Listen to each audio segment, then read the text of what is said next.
Hello? You're banned from the show. He just sent us a big note. I was going to give it to you in the break. I'll just tell you the title, then you can talk to him. If the title is Things Need to Change Now. What's it say? Let me hear it. I'd rather hear. It's really long. It's long. It goes. Look at how long this is. Can you see? Can you pull out some highlights, or is it too difficult? Yeah, give me a second. Give me 2 seconds. How long did it take you to write that letter, Eric? About an hour. Wow. I mean, it's this crazy, long, dense.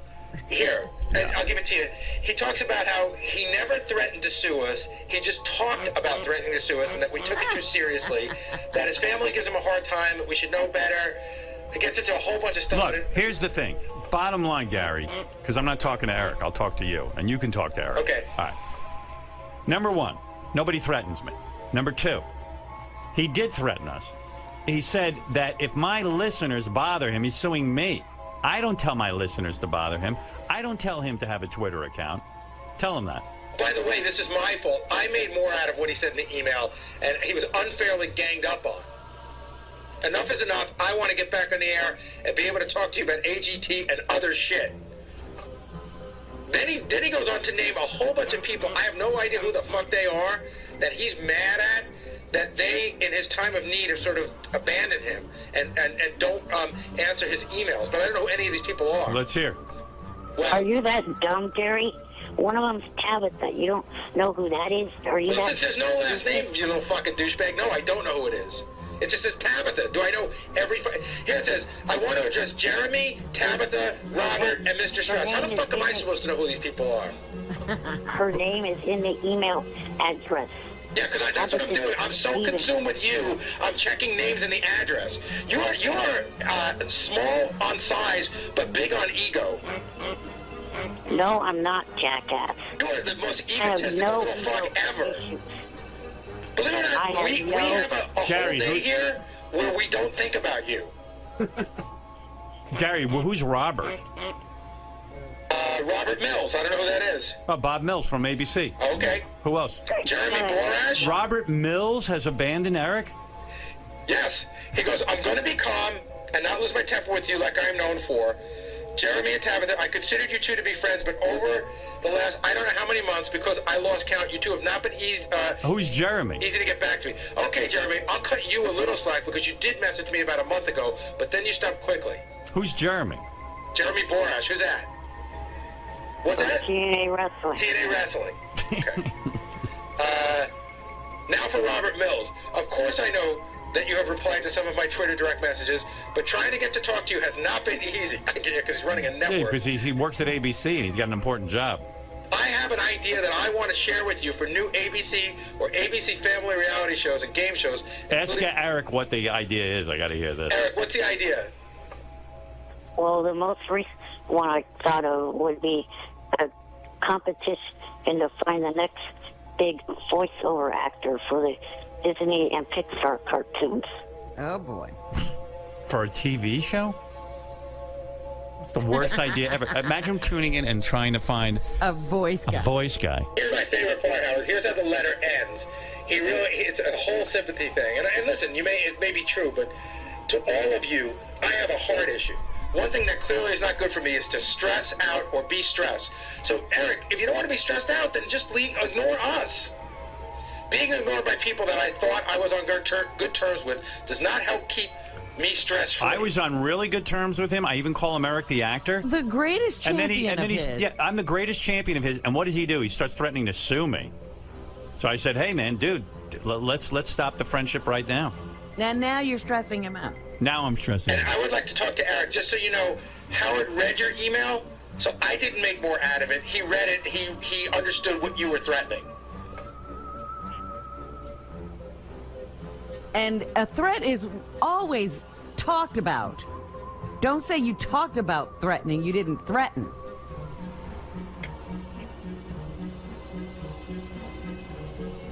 Well, Gary didn't even word that one right. What? I did not say anything in that email that was sent tonight that said that my parents and my family give me a hard time. I didn't write that. Okay. I know I didn't write that. That was bullshit that came off of what Gary just said. Look, My after family 38... did not Hold on, give shut me up a second. Shut a up. hard time at all. Shut up. Look, after 38 years of being around my parents and family, I know how they are. All right, look. Yes, I know. I gotta I go. didn't say that they give me a Stop hard picking out time. little sentences and just shut the fuck up. But you don't like Eric, Gary. He's He is hard. ungrateful. He wants what he wants.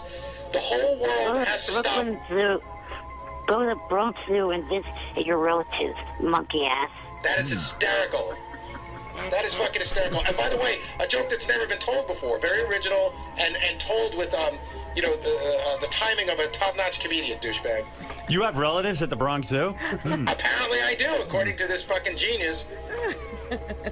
Go get in a worst pitching contest with Hurley Ray Jepsen. What do you say? The worst pitch since Carly Rae Jepsen. The worst what? He Pitch. said go into a pitching contest with Carly Rae Jepsen. Again, gee, because that joke hasn't been told. Eric, you got to get something you got to be original. Well, how's he gonna do Oh, that? come on, that was a week ago. How many people have said that joke between now and last Sunday? At Probably least no one. 1,000. At least I'll go to my Twitter. At least 1,000 people have told that joke, Eric. Did Eric get rid of his Twitter account? Yes. Ask him. He did? You know that for a fact? Well, JD just yelled it out to me, so I don't know. All right. Did you ask him why? Well, I think the stress is too much. Oh. Oh, wait a second. It's back up, they're telling me. It was down and now it's up. It's up, down, you never know. It's like the weather. Ask him if his Twitter account is up or down. Hey, Eric, your Twitter account up or down? Hello? I'm not. It's not up. So, wait, hold on. Does Eric, the actor, have a Twitter account that is now active? No. Okay, whether you're tweeting or not. So, the account that you had has been shut down, correct? Oh, I'm trying to keep it under fucking wraps, you ape face. What is he doing? It is up. He's trying to keep it under wraps that he wants the audience to think it's down, but it's really up. Because I'm only trying to use it to do direct messages now. So it's like a And not secret. messing with this What happened to email? bullshit. It's a secret Twitter account? How can you have that? People are going to figure that out. By the way, Howard, I don't. if you go to Eric's account, the only people he follows, for the most part, are all these porn chicks with huge tits. Like all big boob accounts. Well, come on, he's a guy. Oh. Can you blame him? See, I'm the only one who defends Eric, and then he's busy fucking threatening me. I've had it. I mean, I'm pissed. What is the How big about- deal? Why does he need to get back on this show? I don't know. Why is it stressing him out that he can't be on? Eric, why is it stressing How- you out? Let me say something, and then I'll answer that question. How about I apologize for that bullshit? All right. But wait a second. You apologize. You do admit that you threatened him, and you apologize for that. Is that correct? I may have gone over the line in what I said. You do admit that without this show, there really is no career for you, correct? Yes. So is that why you need to get back on? According to Johnny, no one wants to deal with me unless I have airtime on the show. You needed Johnny to tell you that? According to Johnny. Johnny told you that? You were under the delusion that you had some kind of appeal beyond this? Well, I was hoping maybe I would. Oh. All right, I'm going to go back. I'm going to go back and think about whether I should unban you or not. I'm going to think about it. How's that? Fred the retard, stop hitting that.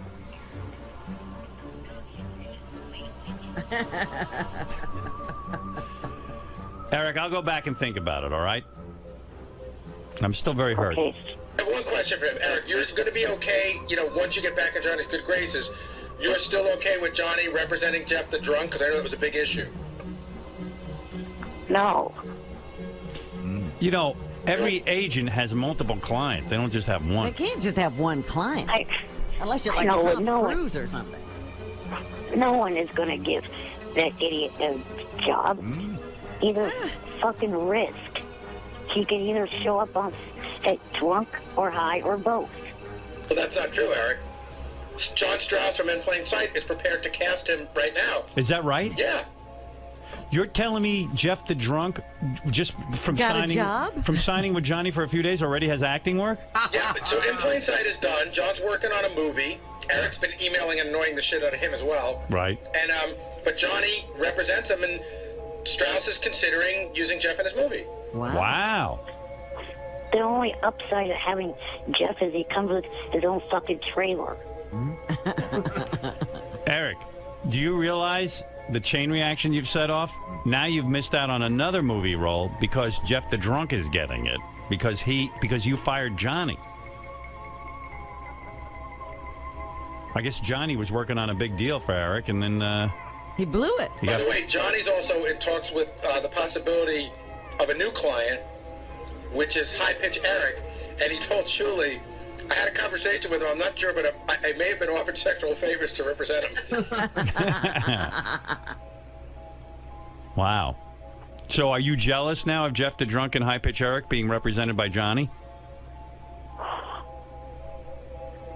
Well, I really don't have any bad feelings towards High Pitch anymore, but Jeff, I've never liked that dumb fuck.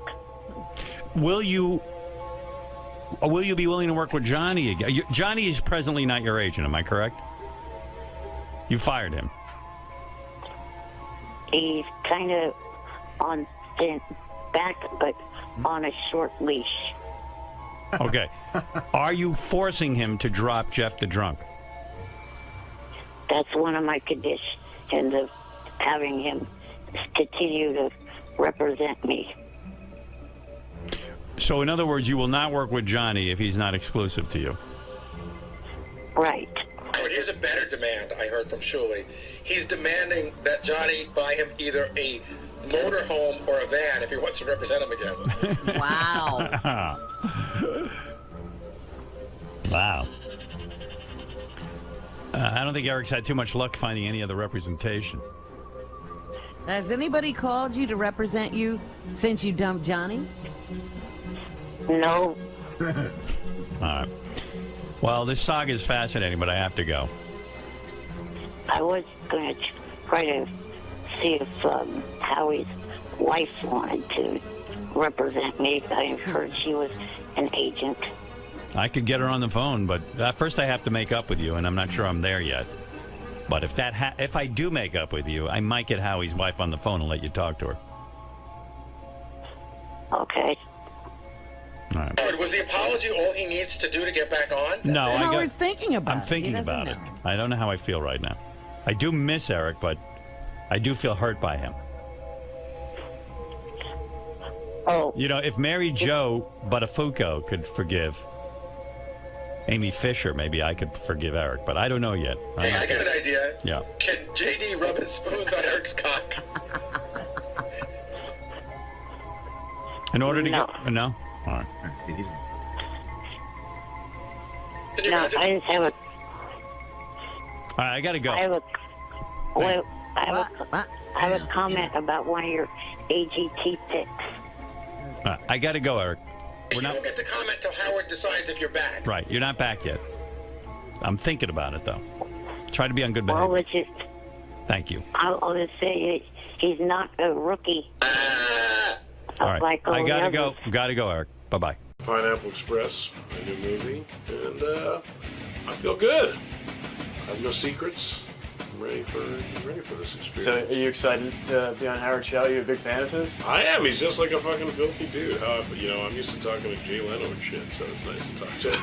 See, a little different. It must be a little different, yeah. Someone who I actually find like really hilarious. so that'll be good. Cool, man. All right, have fun in there today. Thank you, sir. All right, Seth Rogen is the star of the moment. His movie Pineapple Express made $22 million this Still weekend. behind Dark Knight. Still, yeah.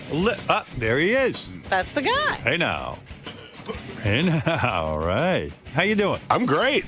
Now, when you have a movie coming out like Pineapple Express, and you wrote Knocked Up, right? I didn't. I executive produced it. I helped write it, though. I wrote Superbad. You wrote Superbad. Yeah. You helped write Knocked Up. Yeah, and Pineapple Express. So when you got two movies under your belt that have done real well, are you nervous for the weekend when they're supposed to call you and tell you how the movie's doing?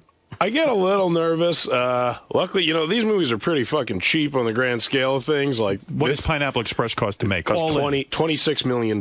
That's with all the advertising and everything. The advertising's separate. They usually they spend about the budget of the movie on advertising. Right. So let's say like $50 million altogether. Okay. And we've made like $43 million like in the last 5 days. So That's like fabulous. we're out of the fucking woods. Thank God. I can't. I mean, if I made like Batman, I'd be paranoid. I mean, obviously they made a shitload of money, but is it scary to get in the movie business? I mean, because you fuck up and it's like all your friends don't want to know you. They laugh at you. They don't want to know me anyway. I was a fuck up before I got into movies, but it's Yeah, how did you get into movies? I mean, because it's crazy. You smoke a lot of weed, right? Yeah, I smoke weed. You smoke weed like every day of high school, right? Yeah, every single day of high school. So when you write a weed movie, because I saw the movie, I laughed my ass off. I thought it was really funny. Do you smoke weed still? No, I can't handle weed. Really? I get so paranoid that Do you think it's because it got stronger since when you smoked it a lot? Yes. In fact, the last time I smoked, I swore off ever smoking again. This was in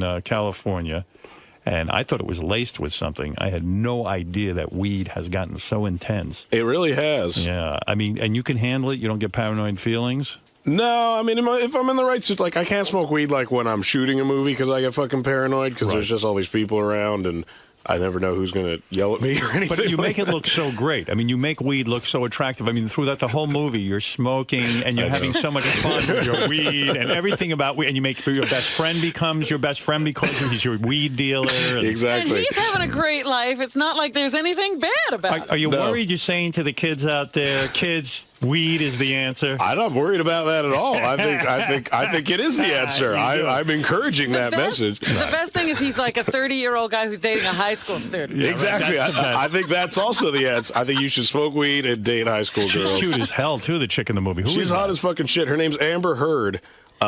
I recently heard she's a lesbian. I don't know if it's true or not. Someone told me that. I think that could be like her publicity, like Lindsay Lohan, like she's riding the coattails of that. But I met her at when we were doing the movie. What's funny is she was dating like a 35-year-old guy, and she didn't get that that was the whole fucking joke. Wow. And I felt bad for the guy because he was there, and all day we're shooting the scene, and we're just like, man, I'm such a cretin for dating this young girl, and he's fucking standing there the whole time. He didn't care. But then I ran into her a few months later, and she was dating Crispin Glover. And I was like, wow, that's weird. That's the weirdest fucking end of that spectrum you could possibly go Crispin to. Glover gets hot chicks like that? He gets the hottest chicks ever, Crispin Glover, and it's because he's a fucking weirdo. I don't know why it is. And by the way, you're starting to become a sex symbol. Does that freak you out? It is a little weird, I guess. I mean, it's funny that the interns here all argue over. We have a thing where you have to sign a release when you come in. And the interns present the releases? If they're a fan of a particular star who's coming in, they get to do it. So two of the female interns were arguing, I'm going to hand them the release, no, you're going to hand them the release. And they were both really pissed off if they didn't get this. The other one got to hand me the release. And they were both really into you. I mean, and they're hot chicks. It's great. It's I know it's bullshit. It's still fresh in my head how I really do. You still got the same girlfriend, right? I do have the same girlfriend. How many years you been with her? Over 3 years. Over 3 years. And it's great. I can honestly say it's a wonderful relationship. But it's fun. I mean, you haven't fucked anyone outside of I have not. I couldn't. But you start to get a little crazy, aren't you? I watch a shitload of porn and jack off all the time. And porn is that much more satisfying now because then I'm like, maybe I could actually fuck this girl. It kind of brings the fantasy to a new level.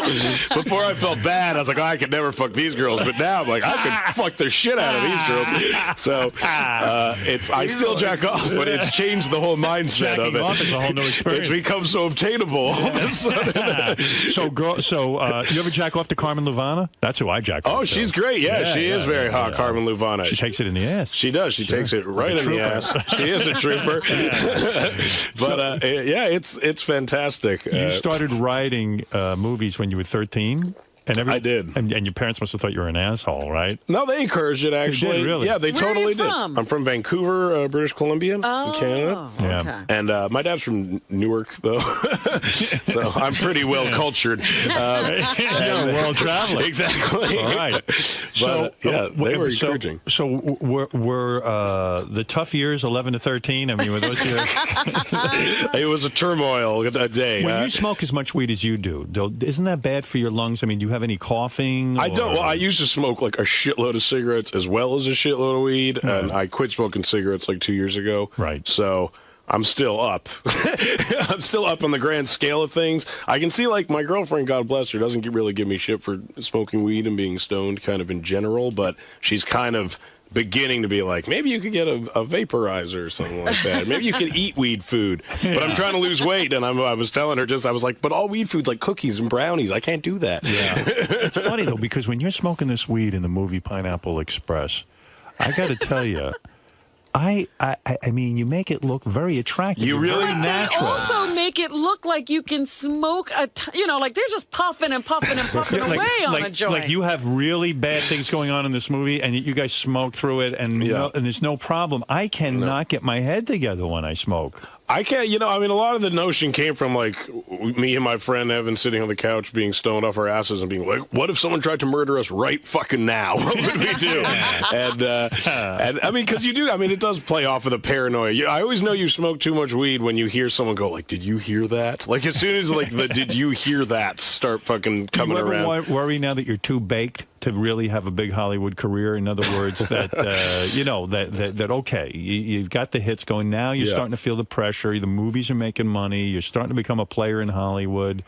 Maybe you're saying to yourself, maybe I can't smoke weed anymore. Yeah, do you want to stay in this particular genre, or do you feel like you at some point want to branch out? I feel like I could. I mean, I hear Harrison Ford smokes a lot of weed. He's fucking branched out like a motherfucker. But he doesn't advertise it. It's true. He doesn't talk about it. The girl who made Knocked Up With You, Katherine Heigl. Yeah, Katherine. Was very critical of the movie. Afterwards. She said the movie was sexist. Yeah. The notion of sleeping with me is so appalling that it's sexist. Did you enjoy making the movie with her? I did enjoy making the movie with her, and she and it was kind of shocking, I think, that she took never this had any objection while you were working. And we're like super collaborative, we just ask everyone, what's your opinion? What do you think? We improvise all the time, so like people can really put in their 2 cents, and she didn't say a fucking peep. Yeah, she didn't say a word about it. And then after the movie's over, she went off. I think she just kind of likes to is she a flake? Talk. She turned down her Emmy nomination. She did turn down her Emmy nomination. Bizarre. That is weird. You're pissing on the industry. I've submitted myself for Emmy nominations. I'm not even on a fucking television show. Right. Well, you were in Freaks and Geeks, weren't you? I was. Right. But so is the best thing that happened to your career hooking up with Judd Apatow? Is he the guy who mentored you? Yeah, I mean, he gave me my first job on Freaks and Geeks. I mean, I was in Vancouver when I was cast on Freaks and Geeks, so he literally plucked me from high school. And how did you know from high school you wanted to be an actor? I didn't. I did stand-up comedy. I knew I wanted to work in comedy. I knew. You were doing stand-up comedy in high school? Yeah, I started when I was 13. No kidding. Writing and comedy at 13. Yeah, writing and comedy. And I just, it just became clear that, you could be funny for a living, Right. As soon as that... I would see stand-up comics on television and shit, and I was like, oh, well, if you can fucking do that instead of getting a normal job, right. Who in their right mind wouldn't try to do that? Do you have tapes of your act when you were 13? I do, yeah. You do? I would like to hear that. Next time I'm here, I'll bring some for you. Yeah, that would be great. I have a super thick Canadian accent. It's pretty funny, but... I was pretty good at it, right. And it was it seemed very obtainable stand-up comedy. It seemed like I could do it, Right. It was something you had an aptitude for. It was something, and it seemed like there was a clear progression to kind of making a career out of it. But then the end of high school, I wasn't going to graduate. I basically dropped out. Right. So I decided to start auditioning, and I auditioned for Freaks and Geeks. So not only did you start writing at 13, you dropped out of high school. You're incredibly successful. Yeah. And I smoke weed all day. Yeah, I mean, you're not a role model. I'm not. Maybe I'm the greatest role model. I'm the most obtainable role model there is. How are you losing weight? Crystal meth? Or? I am. It's a lot of ice. Just the teeth jittering alone, it burns calories. So now you're such a big star. I read that you're going to star in the Green Hornet. Yeah, me and Evan, who I wrote Pineapple and Superbad with, we're writing a Green Hornet movie. Evan is not the kid from Spider-Man, is it? No, that's James. Evan is just he's just a Jew I went to high school with. He's a Jew. Yeah, he's you a Jew. admit that. Yeah, I admit that. he's your writing partner. His only credential is a Jew. That's all you need in this fucking business. Exactly. Does Evan want to be on camera? He has no interest in being on camera at all. Yeah. Maybe he'd be good at it. Isn't he a little resentful? You're the guy who gets, he's Bernie Taupin. I know, exactly. That's and I fuck him in the ass, too. we try to emulate that relationship to the fullest of its potential. He doesn't want to. Actually, whenever it's time to do press, he shaves his facial hair in a really distracting pattern so that the Sony publicity people don't want to put him on camera. I see. It's a pretty good strategy, actually. So you're the front man of the writing. I'm the front man. I'm the elder. Are you writing Green Hornet together? We are writing Green Hornet together. Is Green Hornet a comedy? Now, is Green Hornet gonna smoke pot? And Green Hornet will not smoke pot. That's what the green is. Exactly. Green. I mean, it's not originally Elton John does not fuck Bernie Taupin in the ass. No, Bernie's let's straighten that out. Dirty straight? Okay, for the record. I'm just saving the lawsuit. I will giant lawsuit. Yeah, well, I don't know. Someone there is getting fucked in the ass. Exactly. Someone's fucking someone in the ass. I don't know. There's shit on a dick. So wait a second. The Green one thing I say about superhero movies. Yes. Is that the reason I love Batman, the reason I love Spider-Man, I love all these movies, is because they treat him seriously. In other words, the superhero is a real hero, and you believe that this could actually happen. Yeah, I mean, we're trying to do that, but we feel like a lot of those movies ignore a lot of the funny shit that would happen if you were doing that, and we're just, I mean, we're not, trying to, we're not making like a Starsky and Hutch kind of like goofy reimagining, but we're, the thing about the Green Hornet is he has this sidekick, Kato, who's also like his personal assistant and also like saves his ass 90% of the time and then goes and like fucking makes some coffee at the end of the day. So what we found amusing is just kind of this relationship between this hero and his sidekick and this guy and his personal assistant, and they kind of, and that's basically what we find funny about it, is just kind of this relationship. But aside from that, but the action, we want it to be like a big, crazy fucking action movie. You have a lot of action in Pineapple Express. Yeah, we love action. A lot of shooting, a lot of killing. A lot of chasing. I was talking to Fred about this, too, because this is before my time, I guess, but in the Pink Panther movies, is that a parody of the Green Hornet? The Green Hornet. Yeah, it kind of is a parody of the Green Hornet. Yeah. I didn't realize that. I thought there was just like an original. The two of them are fighting the whole time. Peter Sellers and Kato.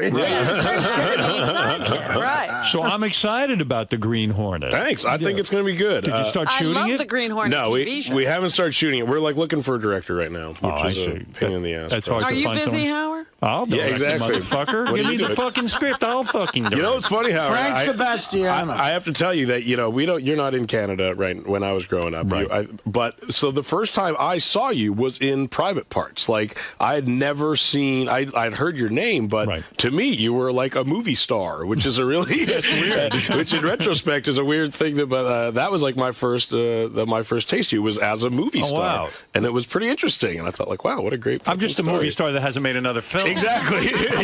I'm the laziest movie star on the planet. You are. Movie star. He made one film. Anyone in your life believe that you would ever become a movie star? Because you don't have the Brad Pitt look. No, not at all. This kind of thing. You know what's funny is like in my head, I remember when I was young, I'd literally like make a list of like the chubby, overweight guys, and every time like I do like Vincent D'Onofrio, I was like, ooh, he kind of is shaped like me, and then like Philip Seymour Hoffman became famous. I was like, yeah, there's another one. Paul Giamatti. Oh, that was huge. Believe me, when I saw Private Parts, I was like, that fucking guy is my meal ticket. Right there. And so no, definitely not. But that being said, I mean, there's guys like John Calick. I'm not the fattest, ugliest fucking guy ever to be in a movie. Now, the guy you cast in the movie with you in Pineapple Express is the kid from Spider-Man, the good-looking kid who plays the Green Goblin. Yeah. How did it happen that this kid plays a stoner, a drug dealer, and does such a good job? He's really funny. He's amazing. You know what's funny is I've known him for years. He was on Freaks and Geeks with me, and that was almost 10 years ago. Okay. And then he went off and did these really dramatic things. And did you always say in your mind, I want to be in a stoner movie with this kid? No, not at all.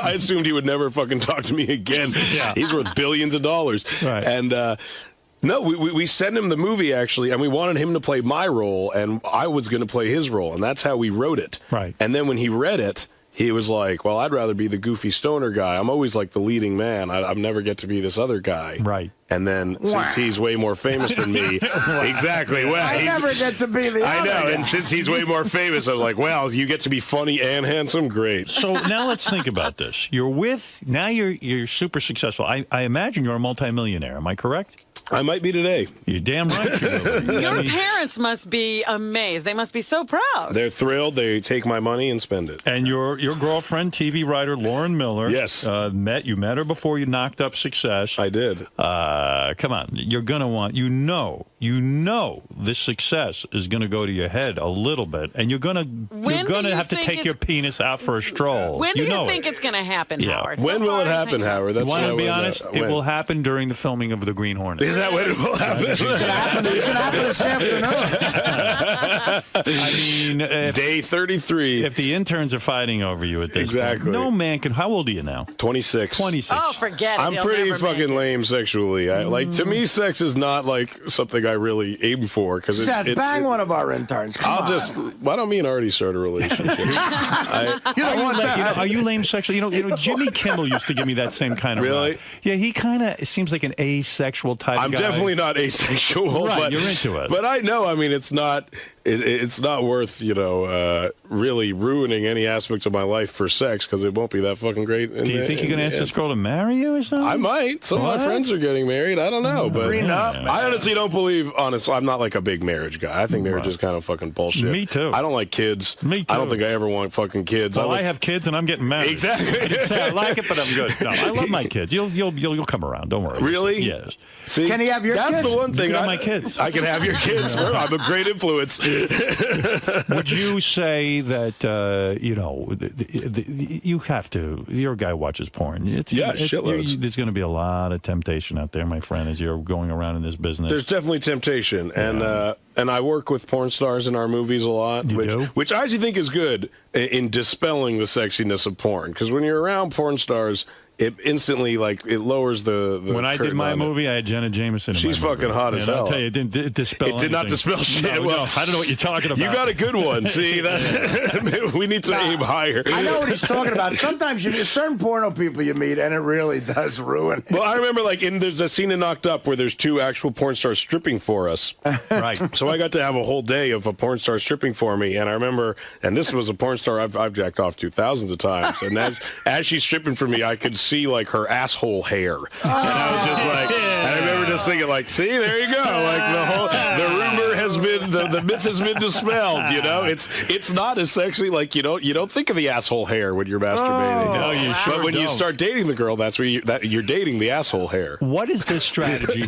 What is the strategy here? Well, you're right. It makes these people real. Yeah, it makes them real. What's the strategy career-wise now? You turned down a huge role in a big kind of, what was it, like a sequel to Transformers? No, it wasn't. Jonah did. They offered me another part in some other big giant film. Yeah. What was it, X-Men or something? I honestly can't remember what it was called. It was the guy that did, I think, what was it, The Day After Tomorrow, maybe? And they offered you a big role and you turned it down. Yeah, I mean, I didn't even need to hear what it... I have one simple rule, and that's, would I go see this movie? And I feel like it's a rule that a lot of fucking people don't ask themselves, because you see a movie come out and you're like, no one would go see that movie. And for Green Hornet, though, you're losing weight. You're trying to get chiseled, right? I am a little bit. Yeah, gonna play it's fucking terrible. It's Green Hornet? I'm gonna play the Green Hornet. See, Robin just shat herself. The Green Hornet is a guy who's in shape. You have to believe that I do physical activity, definitely. Which right now you don't. How are you preparing for I have a personal trainer. He trains many celebrities. He looked at you and said, "This is possible." He did, which I was literally worried I'd walk in and just be like, "Get the fuck out of my face!" Why think he's going to turn down a job? This guy? Exactly. Why not a chubby Green Hornet? That's what. Well, here's the thing: is we don't know. So much easier. We don't know what will happen. We're open to a chubby Green Hornet. I keep having this recurring dream that I'll show up on set in a few months and just be like, "Sorry guys, this is what the fuck you got to work with." Rewrite. I got the fat version of the script right here. Oh man. Might as well keep it handsome. candy. So is this hurting you? I mean, they got you on a special diet. tell us The diet fucking sucks. It's you. Are you smoking weed through this diet? I am. I get real stoned before I work out every day. That's hard, man. It is. It numbs my brain to it all. That's the thing. I don't even know what I'm doing. Have you developed a muscle? I've developed one large muscle. Wait a second. So you wake up in the morning, first thing you do is you smoke some weed? Sometimes, before I go work out. Before you go work out. Sometimes. Do you have great weed now that you're rich and famous? I've had good weed my whole life. You have. How did you manage that, even when you were, I'm from Vancouver. There's great weed in Vancouver, and I've lived in LA a while, so, you slowly settle on your guys. I found my guys. Is there weed like Pineapple Express kind of weed? I mean, Pineapple Express is the greatest weed ever. That's the premise of the movie. There is weed like that. There is. Yes. It's out there. Wow. And when you say you smoke weed, do you smoke the whole joint before you work out? No. You smoke 3 hits off a joint? Yeah, I'll have a couple hits. Couple of hits. Do you own a bong? Do you have a bong? I do own a bong. I don't love the bong, I gotta say. To me, the bong, I spill it all the time. Yeah. It's a mess. Although I did win the High Time Magazine Stoner of the Year, and the award is a bong. Have you ever dabbled with harder stuff, or it's just pot for you? I've done other drugs kind of throughout, my life. Coke? I tried it. Shrooms? Oh, I did shrooms a lot. LSD? Never did acid. Hash oil? Oh, yeah, I've done hash oil. Ecstasy? I've done ecstasy a couple Coke? times. You asked me that already. Say it again. I did it once years ago. It was New Year's. Does it count? But pot's your thing. Yeah, I've settled. I have. Ever try heroin? No. Where did you come Only What in kind my of maniac balls. would do that? Yeah, exactly. Only in the dick. I was just about to blow a joke in the movie, and I'm just not going to do it. Oh, okay. That there was that special joint. I just wondered how. Yeah, exactly. Did Robin say you were just about to blow somebody? No, the cross joint she's talking about. The cross joint. That's something I would actually smoke in high school. We actually did that. I rolled. That was a riot. I rolled that cross joint that we smoked in the movie, and So you'll take a couple of hits off some weed, and then you go to your training session. Now, I find pot makes me very hungry to the point that I have to just keep eating and eating and eating. Real potheads have eliminated that, I would say. Like, Oxygen does that for me. I think you realize. Yeah, exactly. Just real potheads can go. Real potheads don't get munchies, I would say. Like, I think you learn very early on in your pot smoking career that when you eat after you smoke weed, it makes you not hungry anymore. Right. Or it makes you not stoned anymore. It kind of kills the high. I so not enjoyed being high from pot that you wanted to eat. That's why I think I ate so much. I just want to get rid of it. Exactly. Real potheads eat and then smoke weed. See, there we go. Well, now I know why you're here today. You're some kind of expert. Pineapple Express. You've learned a lot of shit in your life. So you'll go to the gym and you're high. And does your trainer ever say to you, "Look, this isn't appropriate. You want to be the Green Hornet"? He trains a lot of rappers. So you're not taking this training very seriously. No, I really am. I seriously drugs? am. But what do? You do sit-ups and. I work out like I go in there like 3-4 times a week. What do you weigh now? Can I ask? I never weigh myself. You can ask. I don't fucking know. You don't know. Between 180 and 225. But they didn't try measuring you or anything to see what kind of results they were getting? I mean, I've seen results. There's results. You guys haven't seen me normally. Most Take people off your clothes. Most people who have seen me now and haven't seen me a while say, "Ooh, you look great." But you guys don't have that pleasure. I'm trying. You a big comic book fan? Is that why you got huge comic book fan, me man? Too, man. I love it. I'd say since I started making money, that's the one thing I fucking blow all of it on. Do you collect? I collect tons of comic books and like toys and sculptures and shit like that. Where do you display all of this? In my office. I actually just had like a whole giant wall of shelves built in my office. No kidding. Look at you with an office. Now, would you be somebody who went to Comic-Con at one time? I would be somebody who went to Comic-Con. Do you know Gamorrean Guard? Huh? Do you know Gamorrean Guard? Gamorrean Guard? What is that, like a role-playing game? That's Star Wars, Gamorrean Guard. Oh, the Gamorrean Guards. Yeah. We know a guy who goes as Gamorrean Guard. Really? Yeah. Are they the red ones, the Gamorrean Guards? Oh, Gamorrean Guard. So, were your parents aware that you were smoking all this pot at a young age? Were they okay with it? They were. When I was... I guess when I was 13 years old, they found an ounce of mushrooms in my backpack, and that was the first thing I ever got caught with. Wow. So that like set the bar pretty high. So after that, when they would find a joint or something, I know they were like, well, at least he doesn't have a fucking ounce of mushrooms in his backpack. So that's the key to kids, is if you're going to get caught with something, get caught with something really bad first. So then pot isn't and then just so your normal shit doesn't seem so bad. That makes sense. So you were the type of kid, you read a lot of comic books and you smoked a lot of weed. Exactly. That's right. And I jerked off a lot. I was shocked to read that you were a staff writer on the Ali G show. I was, yeah. That's amazing. That's an amazing show. Oh, it's genius. I love that. What kind of fun was that? I mean, you just make up weird shit and it was fun. It was really hard. Me and Evan did it. It was like it was actually our like first job together, like professionally, that we got paid for. Yeah, you would write the interview questions, like you see him there interviewing people, and you would think like, well, he's interviewing a psychic, and then you try to get him to.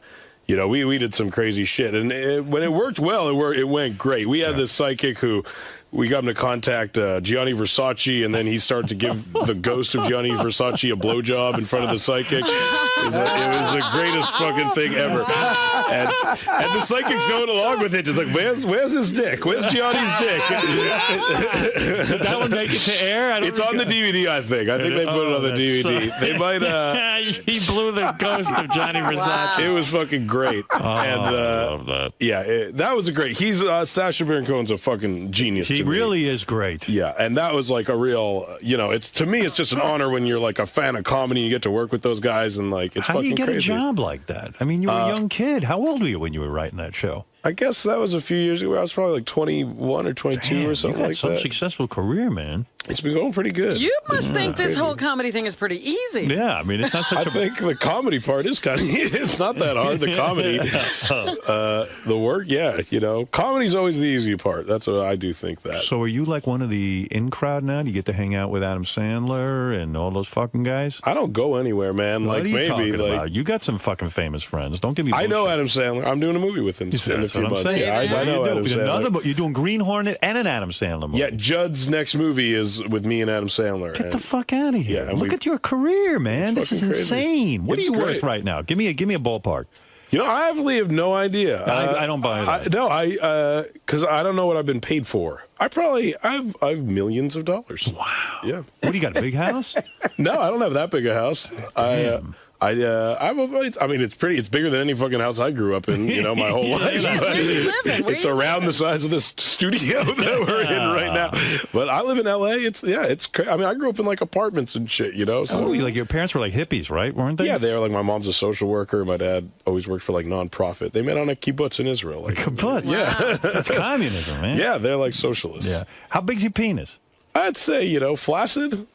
I haven't measured in years. It's a good size. Is it really? I'd say it's normal. Gee, I was hoping you were small. I mean, things are going a little too well. I know, exactly. But it's weird looking. Really? No, it's not. What a shame. It's a textbook penis. I'd say like it's your dictionary definition. When I was researching your life, I found out that you were a karate student for 10 years and you only made it to brown belt? My teacher was tough, man. He was a tough teacher. So, I mean, can you handle yourself? I can kick some ass. So for the movie Green Hornet, it's almost mandatory that you be somewhat versed in the martial arts. Definitely. I'm a fighter in it. I got to learn to fight crime. And have you ever fought people in real life in a match? I've never been in like a real fight. Really, I was always like a pretty big guy, and people don't really want to pick on like a really. You know katas. And I know my katas and my kumites. And wow. I took it at the fucking Jewish Community Center. I should say that.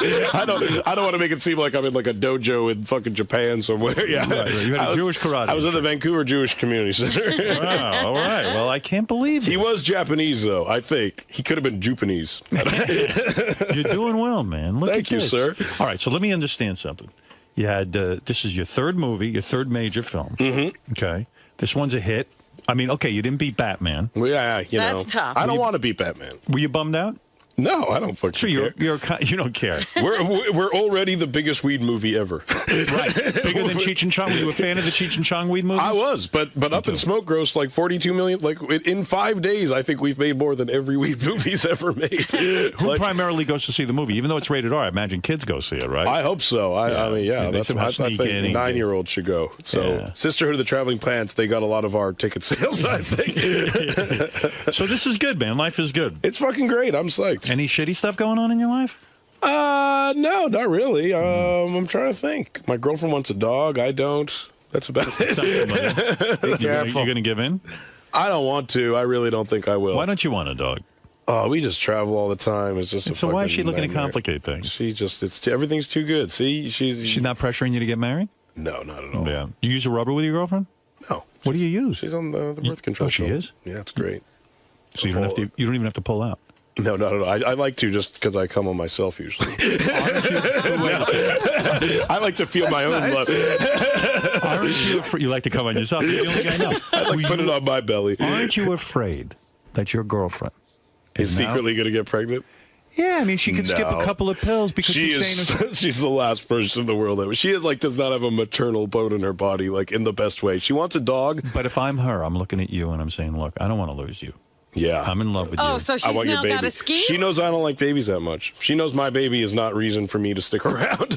I'd you say, will leave her if she has a baby. You keep that fucking rat. You could raise that fucker. You don't want that kid. I don't want that kid. You like your life. You want to smoke weed. You want to hang with your friends. Do you have a bunch of male buddies you hang out with? Yeah, I have the guys that you see me in movies with for the most part. And you don't seem bitter at all. You don't say to a guy like Sandler, hey, Sandler, where were you when I needed you? How come now all of a sudden you want me? No, not at all. I mean, that's fucking crazy. How did Sandler approach you about being in a movie? Well, Judd, it was through Judd, but I've known him for a little while. I mean, he's friends with Judd. I've known him throughout the years. What kind of movie is it?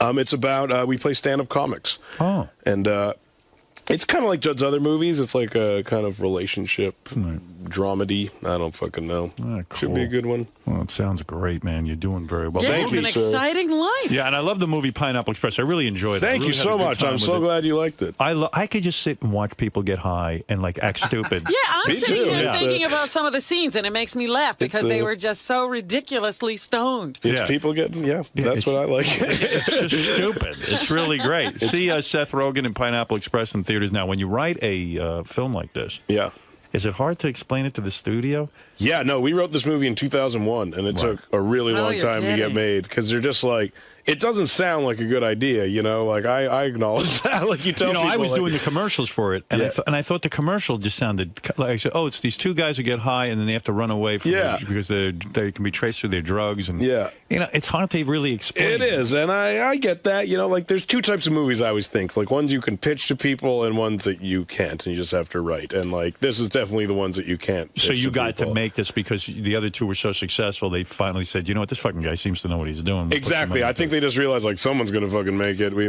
might as well Did the studio guys come down to the set every day and watch you guys fucking around like that and smoking weed and No, shit? they literally didn't. Like, we didn't see them once the entire fucking time. You had to send them dailies? We didn't. I think they watched it. We literally didn't hear one word. Is it real weed in the movie? No, it's this fake shit. It's gross. It'll probably kill me in 3 years. I always keep thinking like the Tin Man. That guy died from all the fucking paint. Did he? Yeah, Is he that did. true? Yeah, he did. Like years later, like there was like he got like arsenic poisoning or something You're like that. You're kidding me. Yeah, the Tin Man. Yeah, I feel like that's gonna happen with me in this smoke. Like, who's that? Ray Bolger was the Tin Man, wasn't he? Bulger was a scarecrow, I think. Yeah, right. Who was the Tin Man? Tin Man, you don't know because Ray Milland? Who was Ray Milland? Ray Milland wasn't Wasn't it? the Tin Man Jack, the guy who burned up in a fire? Who was Victor? Jack Cassidy or something? Victor Mature. The guy's name was Jack Haley. Jack Haley. Yeah, man, I didn't know he died from the paint. He died from the fucking paint. Wow. And all those munchkins probably too. That's those back munchkins were horribly mistreated. Also, they didn't test anything back then. What is that fake pot they give you? Who knows what that is? I have no exactly. It could be fucking asbestos. I have no idea what and it is. imagine with all the outtakes and everything, you're smoking up a storm. We smoked thousands of those things. It's gross. The whole thing's gross. You'd come home at the end of the day, you're like working in a fucking coal mine. It was disgusting. All right. Yeah, and they think movies are easy. You know, being an actor's really hard. A lot of people don't appreciate that. Fake weed. We have to smoke fake weed all day. What is it? Fa, fa, flow, I fly. hate to be a dick, but I'm just looking up. Jack Haley died of a heart attack. Fuck you. Yeah, A paint-induced heart attack. It was the lion who died from the makeup. The lion died from I hate the internet for that fucking reason right there. Ever since the internet came along, I'm wrong about everything. You get called out. You know, in the old days, no one could challenge No one would know. Right. I would have been right. Let me go take a couple of phone calls. This is Seth Rogen, the star of Pineapple Express, soon to be the Green Hornet, soon to be in an Adam Sandler movie. Look at this guy. He's doing it all, and I'm happy for him, you know? Thank you. It's nice to see a nice guy who's, you know, you don't have to be so goddamn pretty. No offense. I mean, you're prettier than I am. I don't care. Head, go ahead. You're on the air. Hey now, brother. How you doing? Hey now. Yeah, I just want to say that I'm a real big fan of Seth, and I thought he was really, really funny. And you, me, and Dupree. Thanks. When you were stealing that box of porn, man, I laughed my ass off. Oh, well, thank you, sir. All right. Head, Alex, you're on the air. Howdy do. Good. Rogan. Hey, Seth, and how you doing, Howard? Hey. Hey, Seth. Hey, how do you feel about like the Robot Chickens and the Wonder Showsins and those kinds of shows? I like those shows. Robot Chicken's funny. Wonder Shows'n's funny. How come I don't know this? Am I an what old is fart? this all? I mean, I am an old fart, but Shows, Their shows on Adult Swim on the Cartoon Network. They're really funny. That Xavier Renegade Angel's funny too, I think. yeah, I don't know Wonder Showsin that. is the most racist show in the world, like, but it's so great because it's like, you know, it's It cool, is. But, That's not why I like it though. Hansie, go ahead. You're on the air. Yo, what's going on? Two things. First, Pineapple Express is one of the funniest fucking pothead movies ever. Hey, you love pot, man. Yeah, Hansie's a big pothead. How much pot you smoke, Hansie? What's it called? I once smoked 450 roaches one time, man. 450 roaches at one time. Yeah, to myself on New Year's. It took me like 3 hours to break up. You know what's funny? I know so many guys who've done that on New Year's. It's so fucking. You're like the third guy I know who's done that. Hansie's like the guy you should just research for pot movies. Really? I mean, yeah. The fact that you knew how many it was so fast. Yeah, go ahead, Hansie. Seth, if you come to Toronto, man, we should smoke a big fatty, man. Okay, you're in Toronto? Do a lot of people offer you pot now? So, they do, and it's great. I You encourage like it You among do. listeners, yeah. All right, go ahead, Jim. Oh, hi. I saw Zach and Marie last night, and I was laughing my ass off. Oh, wow, great. And I got laid after that, too. What did he my see? My girlfriend had the giggles, so thank you for getting me laid last night. Thank you. He did, I did a Kevin Smith movie called Zach and Miri Make a Porno. Oh, okay. Actually, I wanted to ask you about that. That movie looks hilarious. Thanks. All right, Sam, go ahead. I don't know what the fuck his point is. Sam, go ahead. You're on the air. Hey now, Howard. How you doing? Hey. I got a question for Seth. Going back to his Freaks and Geeks days, a girl that's often, I think, overlooked is Linda Cardellini. Yeah. How awesome was she to work with? She was great. She's on ER right now, I think. Like half the Yeah, cast. she was wearing all the baggy clothes back in the days, but on ER, she's having an affair with John Stamos, and you see her in her lingerie. And she's super hot. She is pretty hot. Smoking, Howard. You got to have her on the show. When you were on a TV show when you're 13, you had to be getting laid back then. How old were you when you first started getting laid? I was old. I was like, I mean, if you saw Superbad, you'll know I didn't get laid that much. I didn't get laid till I was like 19, I think. I don't understand, though. You were on TV. I mean... Well, I didn't get on the show till I was 17. Okay. So there was a few years there. Jeez. It's hard, but like I was on a fucking show called Freaks and Geeks. It's not like I was on like Hot and Sexy, Yeah, you know. but I mean, did you have any You're crazy? still in Hollywood. You know, when you Yeah. go to regular school and then all of a sudden you're in Hollywood and then you're, you think. But I didn't go back to regular school after that. I see. Did you ever do anything crazy, like three-way orgies or anything? No. You haven't had any fun. I know, it's crazy. I think about it. Did you smoke weed before before this interview today? No, it's way too fucking early. You would have known. Let's go to Derek finally in Ontario. Hey now, how are you guys doing? Hey. Howard, first off, thanks for showcasing so many great Canadian talents. It's awesome to have you on, Seth. Congratulations on all your success. Thanks. Can you give a little insight to what happened on the MTV Movie Awards? You guys were smoking pot promoting the movie, but they pulled the camera out, and like, what the fuck happened there? You guys were on the MTV Movie Awards. I remember, and you were smoking, I guess, a fake joint, I assume. And they pulled really wide. Basically, the joke was, like, everyone asked what we smoke, obviously, and we thought, the joke would be, oh, we smoke this, it's fake weed, and then we smoke it and we pretend to get stoned. And it's a pretty fucking simple joke. And then we were about to go on and do it, and literally, like, 30 seconds before we were supposed to go on, they're like, you guys can't do that. And we were like, what the fuck? This idea's been around for weeks. So we just said, we're going to fucking do it anyway. And we did, and they kind of pussied out, and they pulled way wide. But MTV's fucked. I was just on TRL the other day, which is not live. And and we're about to go on, and so we've been there for like an hour, and they're prepping us, and we're literally about to go on in 30 seconds to talk about Pineapple Express, and they're like, okay, go on, and don't mention weed at all. Go. And so we go on, and just whether the question pertained to it or not, we made sure everyone knew to smoke a lot of weed before they went and saw the movie. Oh man, that's unbelievable. Fucking cocksuckers. Well, you got a chance. Kick Steve Langford right in the balls. Oh, I will. All right, let's go to BJ. What the hell's that got to do with anything? BJ, go ahead in Phoenix. Quickly, you got the last word. I hear a bong. I like it. BJ.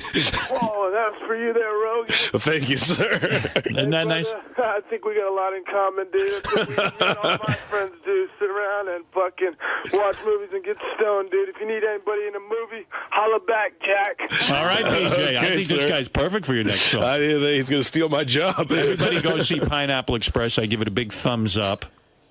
And I think it's important. If you did have children of your own, would you tell them it's okay to smoke weed? I couldn't tell them, though. If I did, they probably wouldn't. So that I would. What is the appropriate age to start smoking weed? I think like around 13. There you go. Words of wisdom.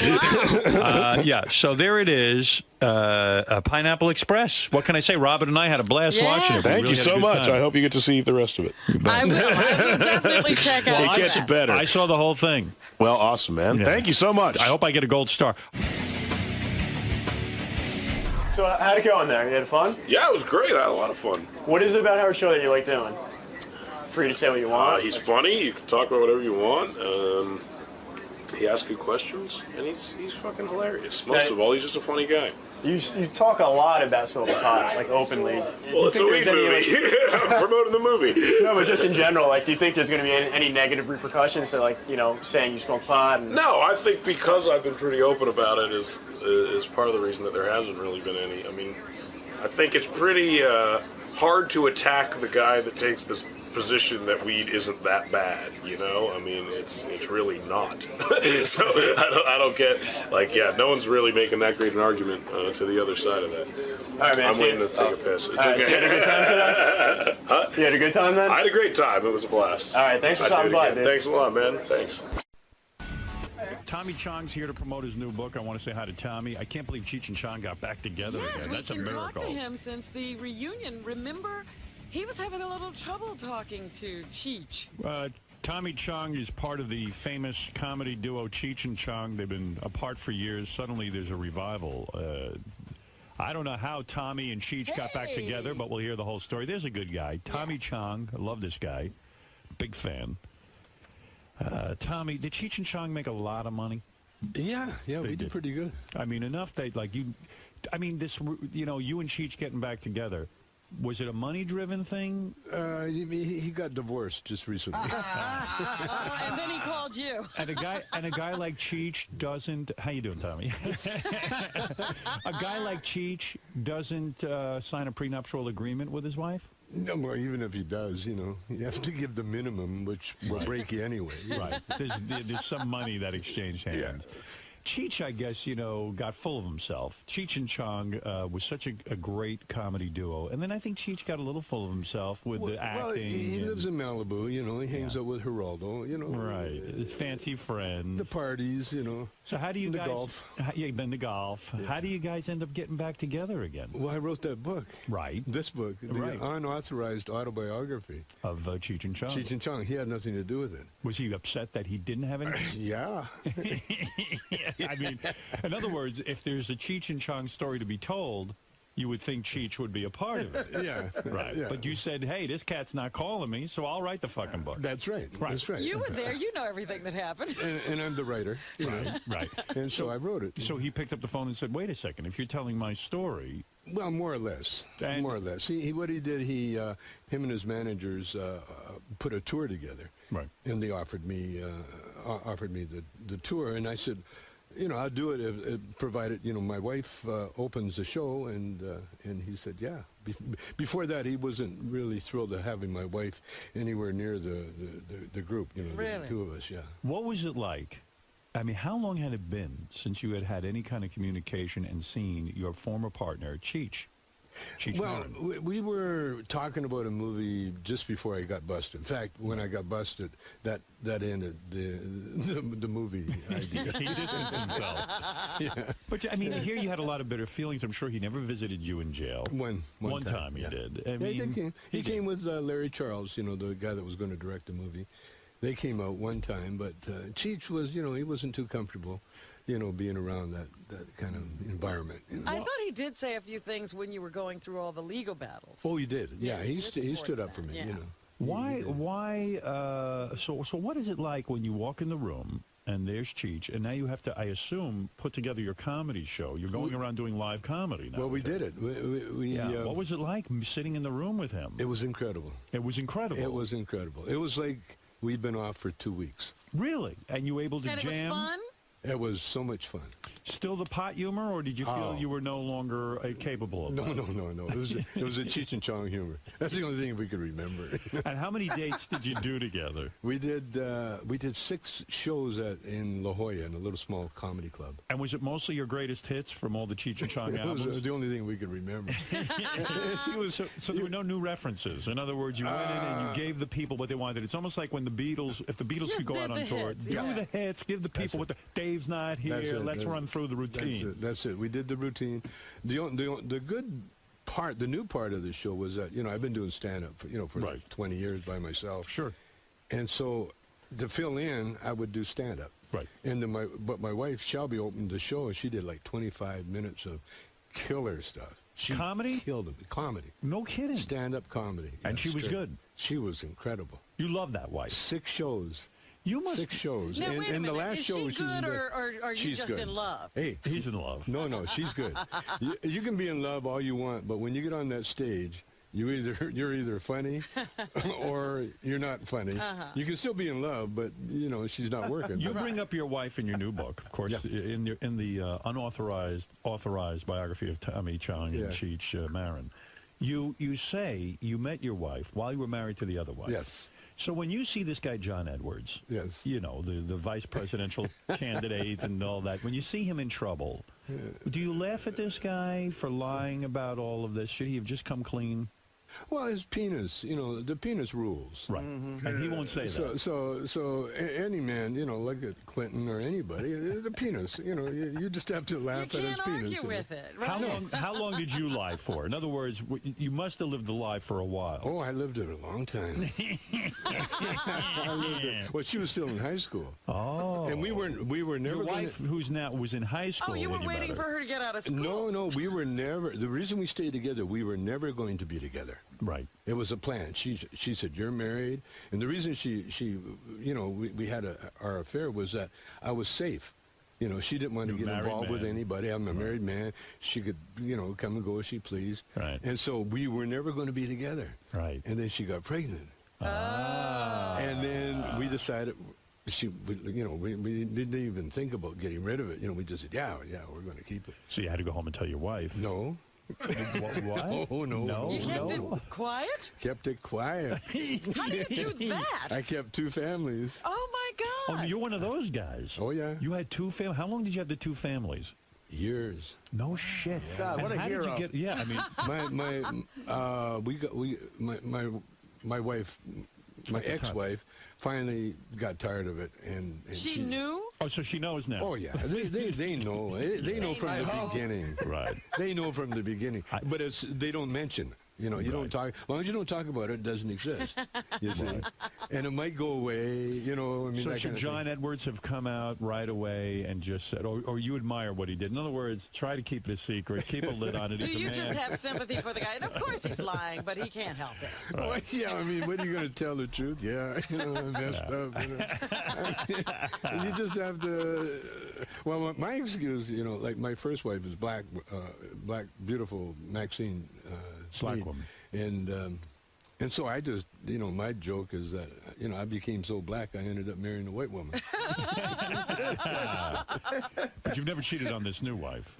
No. Well, not officially. Oh, my God. No. The love of your life? What happened there? No. There's a lot of high school kids Is that in the around. book, too? It's not the guy, it's the penis. I know. My penis has been retired. What did your penis do? No, it's retired. It's been retired for years. You have a black fixation, though. I know your current wife is white, but you always wanted to be a black guy. You grew up in a black neighborhood, I take it, and then you said, hey, man. Well, I grew up in Calgary, the only black neighborhood. There was like 6 black people in the whole city. Right, but you were fascinated. But I found it. I found them. Wherever they were, I found them. Yeah. And when I got into it is to be a black man. Are you serious? You wanted to be a black man? Oh yes. In Canada, he was ready for in it. Canada. In Canada, listen. If you're a black guy in Canada, you get the foxes of foxes. Really? Yeah. Because there's so few. Yeah, there's so You're few. a novelty. And you don't have to sing. You just have to be able to stand on stage to hold a microphone and make a noise or something. And all the girls would flock. Beetlejuice would get laid. Here we are celebrating the career of Cheech and Chong in this new book. And, you think about it, isn't it a miracle that a guy like Tommy Chong and a guy like Cheech Marin succeeded. I mean, how many comedians can really make and generate the record sales and the money and the stage money?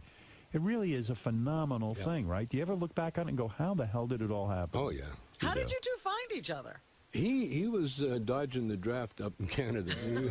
He was the only Mexican I know that snuck into Canada. He had it all wrong. Yeah. And he actually became a landed immigrant for a while. Yeah. And then he met me, and I had a acting group going, and then we ended up, the acting group broke up. He was dodging the Vietnam War. Yeah. So in a way, the Vietnam War, if it wasn't for that, you two never would have met. That's right. So you love the Vietnam War. Oh, well, for that reason. Yeah, sure. Why And we not? had a lot of material. And then, so when Cheech and I, when the other actors left, Cheech and I stayed together. We formed a band first. You were a musician. Yeah, and Cheech is a singer, somewhat. But you wrote the hit song Basketball Jones. Yeah. So I mean, you really know how to Cheech, handle, and you hung out with real serious musicians. You hung out with Jimi Hendrix. Yeah. And some of the big stars today. Tina Turner, did you hang out with? I'm a bit, yeah. You didn't fuck her, though. You didn't see Ike, hit I was the head with with a Ike. boot. He lent him a sneaker. Tommy was backstage, and I said, "You got that sneaker? What size is that?" As a matter of the fact, shoe, and the rest was history. I read a great story about how recently in the paper about how Basketball Jones came about. Didn't Jack Nicholson have something to do with that? Yeah. What is that story? He was driving Cheech and I to the Laker game, and he was impatient, so he was driving on the wrong side of the road on the oncoming traffic because he's Jack Nicholson, and he was passing all the cars going into the parking lot. And so Cheech was in the back seat, and every time Cheech got nervous, he'd sing and make up words for different songs. And instead of Love Jones, he was in the back seat going, "I got a basketball Jones." That's funny. Got a basketball Jones. And he sang that, and the next morning, next day, I remembered, and we went into the studio, and it was a big hit. And then we wrote the rest of the How many records did that sell, Basketball Jones? Oh, no idea. You don't even remember. I never got an account. But Jack Nicholson is a bit of a hypocrite in your life in the sense that you met him early on before Cheech and Chong were famous, and he basically told you to fuck off, didn't he? In a Jack Nicholson way. Where were you? Where did you meet him? At a party? It was at Lou Adler's house. Lou Adler was a big record producer. Yeah, and he was our producer. Right. And he discovered us, and we had I think we had a record out by then. Right. Dave's not here, but no one really knew who we were. Right. And so we were at this Lou Adler party, and everybody was there, like Mick Jagger, and I went into this room to smoke a joint, and John Lennon's sitting on the floor, and so I offered him a toke, and John, no, he had immigration problems, so he didn't want to smoke. Is that embarrassing when you go up to a big celebrity and say, "Hey, let's smoke together," and they turn you down? Not really. No. Yeah, it's understandable. Right. It was a big stinky joint. It wasn't a good.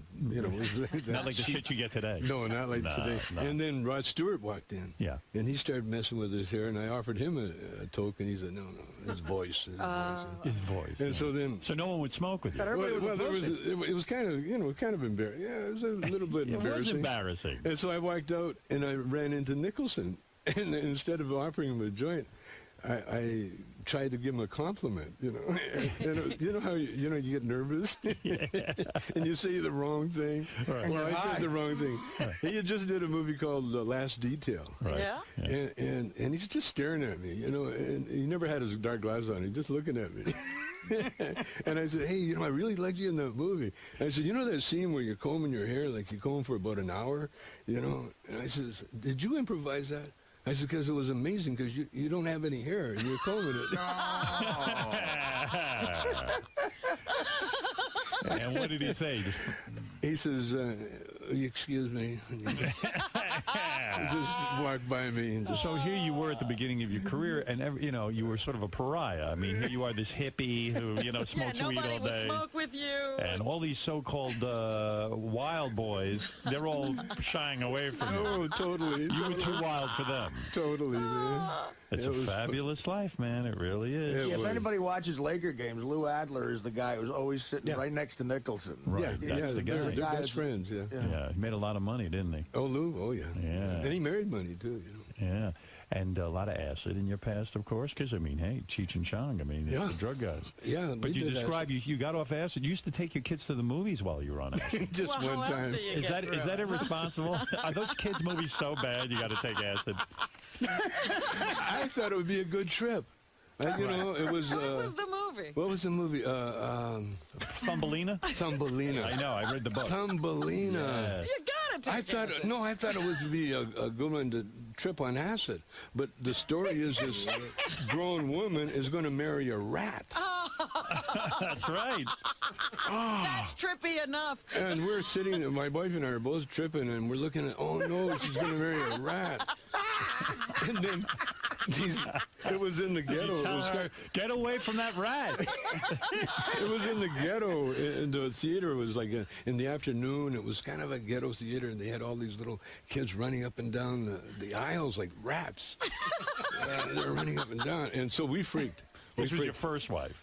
No. This is second wife. This is Shelby. Wow. This is Shelby. Wow. And this is our little girl. Oh no, the first wife would never go there. No acid with my first wife. Did your first wife really not understand the whole Cheech and Chong thing? It was just something she just didn't get. No, she didn't get. Yeah. Really? When to be married to you, you'd have to get what you when I came home as a comedian, you know, like I left as a musician, and when I came back as a comedian, She was like, I didn't buy into this. No, she said, and then I brought Cheech home with me. Boy. This is my partner.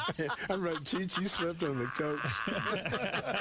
We're both unemployed. The Mexican guy on the couch. Yeah, and she said, "Sorry, you're going to have to go." Yeah, and so I left. You could understand why the wife wouldn't understand that. But it was nice. You know, I had nothing when I left. If she actually supported me and Shelby and I, you know, just giving us food money and let me use her car. She was nice. Yeah. Oh, she's beautiful. She's really beautiful. She must be. I've never seen her, but your daughter is so gorgeous. Oh, Ray Dawn. Where's she hiding? So- Where's she been, Ray Dawn, She's Chong? in Connecticut somewhere. Oh, yeah. She met a guy. She met settled down, got out of the acting business? No, she's still in. She's still doing but she's writing more now. You know, writing and stuff. So the Cheech and Chong reunion, the recent reunion, wasn't about the money, was it? Was it like you guys needed the money? Or, Oh, yeah. Oh, you need the money. Oh, well, you okay. need more than the money.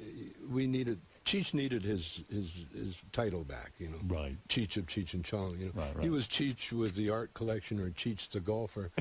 And now, there's no money in that. And he's got a new girlfriend. Champion. And he's got a new girlfriend. Oh, no He's kidding. got a beautiful Russian concert pianist. No kidding. And she, young girl? Yeah, young. How very old? Young. Still 30s? under 30. No, under 30? I think. How the fuck old is Cheech?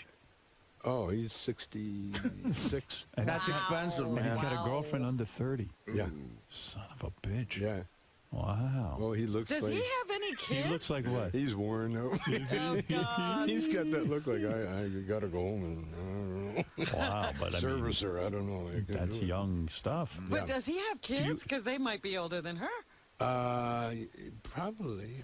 Do you get jealous when you see Cheech with the young? I mean, I know you love your wife, but you don't. I'm at the age you don't get jealous. You get curious. You don't get. It looks like more aggravation than it's worth. No, you just want to see the video. Does Cheech have to do like weird shit with her, like go do stuff, and because he's got the young wife? Well, no, they got a different kind of relationship now, and like I've just gotten back into that world just recently. Right. So I really, I'm not really that. You mentioned well-versed, You huh? mentioned in the book you vacationed in France and you went to a nude beach and you got a boner on the beach. Oh, That's not what you're supposed to do. They always say you're not supposed to get a boner on a nude beach. Yeah, it's not cool. Again, the penis rules. Yeah, right. Who has You tell your control over penis. boners? How long ago But was doesn't this? the sign at the beach say no boat? How long ago was that? It was in the 80s, early 80s, Right. like 81. So you go on the nude beach, you're with your wife? Oh, yeah. Yeah, and she's nude and you're nude. Yeah. And then there's all these nude women walking around. Oh, there's and you thousands of them. And you quite naturally get a boner. I would get a boner. Oh, yeah. Yeah, and but who are these guys who go there and then pretend like they're not excited by this? Well, we're all in the water. Gay guys. We're all in the water. You see guys in the water. Because this is like you could write a whole book about this, just about that subject. Yeah, how because do you do that? every time I'd read one of those nudist magazines when I was a kid, that was before porno. They'd say, "Listen, it's a faux pas to get a boner. And I'm like, how could you? How could you control that? There's naked women around. Well, one way is you look at the ugly ones, you know. Yeah. That helps. Or guys, you know, look at guys, and that helps too. There's a lot of ugly, fat nudists, and you're always amazed, right? I mean, like, why would you be nude with that kind of physique? That's why, because they like to expose themselves. Did it turn you on that other men were looking at your beautiful wife? Did that turn you on? I have to ignore that part. You do. I'm more concerned looking at what's out there. But when she gets naked, aren't you a little protective? You're like, hey, I don't want anyone looking at my wife. No. You don't. I mean, you're cool. You're a hippie. You really are a hippie, aren't you? Yeah. You're like, hey, come on, we'll all be naked. Yeah. And you must have a big schlong if you're willing to get naked in front of people. If you were small, you probably used to have. Not it shrunk. What happened? I've never heard of those. You get older. Yeah? You get older. It's lack of use. Going back before the Cheech and Chong days when you were a musician, you hung out with many famous people. Diana Ross, Jimi Hendrix. And it was like you were the Zelig of show business. You hung out with everybody. Yeah, I did. And you say Jimi Hendrix had groupies, but they were very underage. Oh, yeah, he had crazies. They're not groupies, they're crazies. Crazies. So it wasn't his fault they were hanging around. They just found him. Oh, yeah. I mean, he attracted everybody. Yeah. How old were the girls he was banging? Oh, who knows? But they were young. I really don't know. He was more of a junkie when I knew him. You know? Right, he was more into nodding out than he was on. You never messed with that stuff. You never got into heroin. No coke. I've seen too many casualties. You know? Right. Jackson 5 you hung around with? Yeah, we discovered him. You discovered that? Everybody now has discovered the Jackson 5. You, No, we did. Diana, We really did. No, Diana. Gladys Knight. No, Diana Ross discovered us. Right. Is that true? The Supremes came down to the club we were playing at, and she saw us, and she called Barry, who she was doing a thing with. Right, yeah. And Barry flew to Vancouver and signed us on the spot, and then forgot about us. Then we had to pack up and make our way to Detroit.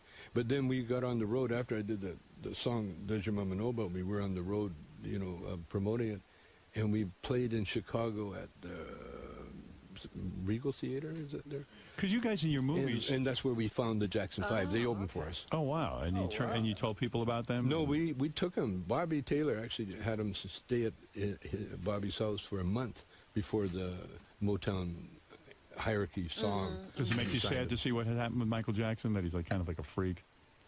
I've known Michael ever since. When he was a little 10-year-old kid, standing in a little box, combing his hair in the dressing room.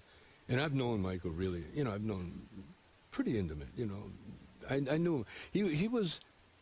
He was at the top of his game when he was that age. Yeah. Right. And he never really got away from that age, that feeling. He was bigger than anybody at that age. Right.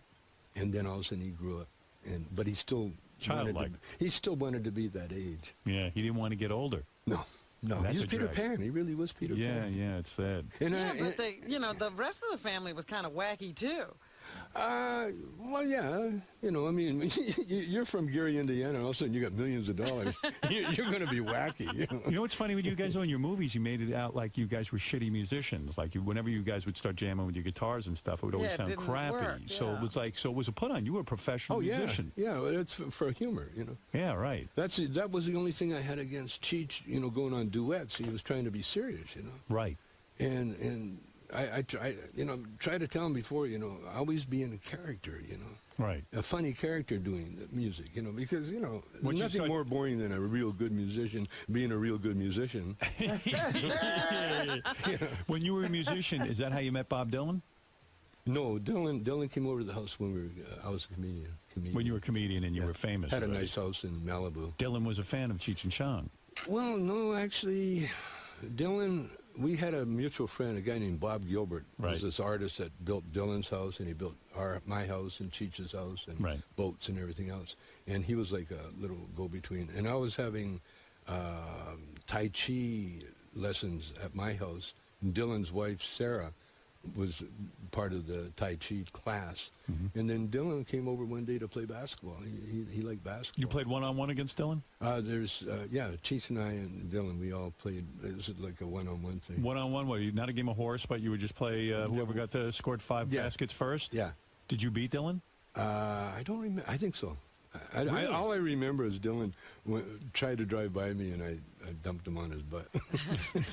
It was sweet. Just bam. Was it that one time, or did you become friends? No, we're like, as much as you can become a Dylan friend, you know, he's a weird guy. Oh yeah, like you guys are weird. He's almost weirder than you, man. Almost. No one's But weirder is than me. everybody like you've met all the Hollywood greats, all the big rock stars? Is everybody weird? Yeah. Oh, okay. Yeah. Who isn't weird? Basically, yeah. So you they're beat all Bob weird. Dylan in basketball, probably. Oh, just one time. One time, and that was it. And then we went into my steam bath, my sauna, and we hung out there for a while. With Dylan, naked? With Dylan, yeah. You were naked with Dylan? Yeah. And he didn't try any funny business, did he? He didn't reach over and... We're not telling that. Was it part. weird to meet a guy one time and then say, hey, let's get naked and get in the steam room? It was very weird. It was Bob Dylan. It was very weird. Yeah. Because he seemed really young. Yeah. You know? And you said to him, hey, man, let's get in my steam room. Was it you, Cheech, and Dylan? And Bob, yeah. Naked? Yep. That's weird, man. Yeah. You were naked. That's sweating. Three of you. Sweating. It's a whole different It's thing. kind of creepy, you know? Was Michael Jackson in there, too? That would be creepy. No, Mike would be busy if he was around me. Who was the greatest comedian that ever lived? The greatest comedian? The greatest. Who was the That biggest you've influence? seen, let's say. Red Fox. Red Fox was your biggest influence. Red Fox was the greatest. I've seen Red Fox a couple of times. I seen him do 2 hours. Wow. One time, and he got the crowd up. He was funny. And then he got so terrible. He got took 'em so down. bad. He took him down that they were leaving. And he went to the door and opened the door for him. What was the problem? And they ran out. Do you think he didn't know when he was funny? He Or? knew. He had that control. He could do anything he wanted with an audience. Well, why would he want to make them hate him? Because that's part of the game, you know. Get bored. Get them to love you, and then get them to hate you, and then get them to love you again. Really, it was so easy for him. He played games like that. Steve Martin. Yeah. Steve Martin's in that caliber. Yeah. Steve Martin could take any audience and do anything he wants with them. Wow. I mean, yeah, they say in those the early. guys. I read his book, Steve Martin, and in the early days, he describes his learning his craft. It was like science to him. Yeah. Fucking with the audience and seeing what the hell he could get out of it. Well, he had the best teacher, an empty room. You know, no one coming in, and you had to do your comedy. Yeah, it's almost impossible to learn how to do that in front of a huge crowd. No, you can't. And Lenny Bruce was one of your influences too, Yeah, right? big I would time. think. Big yeah. time, big time. Yeah. But Lenny wasn't of the same caliber as Red Steve Fox. Martin or Red Fox. No. Wow. I mean, what I'm talking about is, most comedians can make you laugh for a while, you know. Right. But to take an audience up and then bring them down, and like I've only seen Steve Martin and Red Fox are the only ones that did it. What about Richard Pryor? Well, Richard Pryor would do it, but Richard was more. If Richard was stoned, really stoned, coked out or something, you'd see some incredible stuff that you go, whoa, you know, whoa, I don't know if I wanted to see that. but when he was getting very popular in that, he never took that extra one where he would take him. He'd just make you laugh and laugh and laugh. And laugh. Was George Carlin one of the greats? Yes, he was. Definitely. Carlin was more of a wordsmith, you know. Right. Yeah. He could do anything with words. I saw him at a tribute to Mort Saul. Right. I saw all the great Jewish comics. And You Carlin. told somebody that you thought George Carlin got very bitter toward the end of He his did. life. He did? How do you Yeah. know that? Just the word out, you know. Why was he bitter? What was he having to be bitter about? Maybe he knew he was going to die or something. I don't know. Really? Well, how did that manifest itself? How did he become bitter? Well, he became bitter. He started, you know how he would attack the establishment? Well, he started attacking, like, homeless people. He was pissed at He was attacking everybody. He was attacking everybody. His last couple are real angry. That's bitter. Some guy, some guy. Homeless. Homeless, get a job. What do you mean? What are you hanging around with me for? So you never seem bitter to me. You always seem like just a happy guy. Like no matter what life deals you, even going to jail. Even going to jail, And you deal with all that. You just kind of just go through life, man. I found the secret, man. What is the secret? The secret. Well, you know the secret. No, I don't. Yeah, I mean, you do. I do, Well, but would you two tell give us. it to us? Could you remind me again? What is good weed? No, the secret is New that- pussy. The secret is, you know how they say the muse. You know, they talk about the muse. Yeah. Or watch Tiger Woods. Tiger Woods knows the secret. Yeah. See, there's a power There's a power that drives us all. Pussy. Okay, it's a power. It's pussy. No, no, that's a sexual drive. Oh. No, the power, there's a power that drives every one of us. We all have access to it. But only the few, the greats, really know how to access that power. And Tiger Woods is one of them. You watch when Tiger had his broken leg. Are you talking about the Force? I the learned Force, that what do you want to call Star it? The Wars. Force, or you want to call it the Presence? Are you talking about the Matrix? No. The Gamorrean Presence. Guard, Jedi Master. I think I know what you're driving at. The here, Presence. man. Yeah. The Presence. Let's smoke a joint. Yeah. The life force. The life force. And you're saying Tiger Woods is on to it. Okay, you like when people write some great things or do operas or whatever, if you ask them, how did you do that? A lot of writers, they get, like Hemingway used to get drunk out of his skull so he'd get out of his own way so he could write. So it's that force that actually did the writing for him. And like Tiger Woods, when you watch him before he does a shot, he stands, he does a little meditation. He stands there. And then all of a sudden you can see it almost click in. He'll just almost like nod his head. Then he'll walk up, and then you hit the most incredible shot. So you're saying you have that? I know how to access it. You do? Yeah. Who taught you that? Who was your teacher? I've known all my life. You just knew how to do it? I've known all my life. Did you always know you'd be famous? Did you always know it would succeed, the Cheech and Chong duo? I once, I don't know if it was in this book or the other book, but I said one time I was in a car we just played with Hendrix. Right. And I was in the car with the band, and I said, I'm going to be bigger than Hendrix someday. And the whole band looked at me like, are you nuts? Put it into perspective, though. Put it into perspective. Was Cheech and Chong the biggest comedy act in the world? It's going to be. It's gonna be? You mean there's still life in Cheech and Chong? Oh, yeah. What do you mean it's going to be? It is, we haven't, though, right? No, we haven't. Did you sell more records than Steve Martin? Oh, yeah, I think so. And your movies were made millions and millions of dollars. Bigger than anybody. Are you the top rental? Are you honored that, now the pot movie is coming back, with this Pineapple Express? Yeah, we just had Seth Rogen on. I thought he did a pretty good homage to you. Love it. Love it. You like that. Did you see Pineapple Express? Not yet. Yeah, they smoke a lot of weed in it. Oh, I love Knocked Up. Knocked Up, to me, is one of the best bouncer dialogue in the world. I've never seen anything better than that. I love Seth. Tommy Chong's book, Cheech and Chong, is in stores now. Now, I should tell you that Tommy will be signing copies of his book today at noon, and you got to meet this guy. I don't know. There's some aura about him. Well, He's just a good got guy. that power, the force. He does have the force. No, access. I know how to access. Yes. And what he's saying is, if that power knows how to putt really good, you could be Tiger Woods. Tommy, believe it or not, you could even touch him, maybe. I don't know. Tommy maybe will be, get a little bit. Yeah, maybe get some of the force. You guys have to read the book because it's an amazing life. I mean, including smoking weed with Arnold Schwarzenegger is in your past. I mean, well, is it Arnold weird? has admitted to that. We're not outing him, are we? No. Is it weird now to see the guy you used to smoke weed with? Is the governor? I've seen him. I seen him just recently. Did you? Where'd you see him? In the Starbucks. We go to the same Starbucks, and he looked at me and he recognized me right away. He said, "Tommy," he said, "I said, you remember me, Arnold?" He goes, "Oh yes." He said, "We both had a dream." We both had a dream.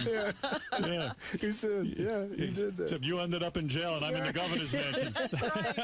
He didn't have that far. So that was the whole interaction. Here's a guy you shared a joint with, and that's all you. But we looked at. But every time I've seen Arnold, we have a connection because we did Up and Smoke first before he did his movies, right? And so he was a groupie right away, right? Because he knew me before I even was Cheech and Chong, right? And then all of a sudden he saw me come up with Cheech, and all of a sudden I'm doing movies, and this is what he was into, right? And so he knew me from that level. And then we tried to get him to help me get out of jail. And so he knew me from that level. I remember that. You went to him for a pardon, didn't you? Well, we went to see if we had people talk to him to see whether or not he could do anything. And he didn't step in. Oh no. He stayed totally away from. Well, how do you feel about that? Oh, I understand it totally. He's a Republican. Come on. Well, he couldn't be releasing a pot guy. What was the saddest moment in your life? Do you address this in the book? I don't think I do. But what is the saddest moment in your life? I mean, it seems like such a blessed life. but there had to be some real Well, I mean, he downers. went to jail, Howard. How Was that the saddest moment in your No, life? you know, good question. When I realized that Cheech and I had broken up. That was it. When I went to the movie, when I realized that he was doing another movie without me, and I actually come across, they were shooting a location scouting or something, and I came across the whole crew that used to work for me, and there was Cheech, and they just kind of went, hey, how are you doing? They just walked down by me, and that was the saddest. That was the saddest time. What broke you two up?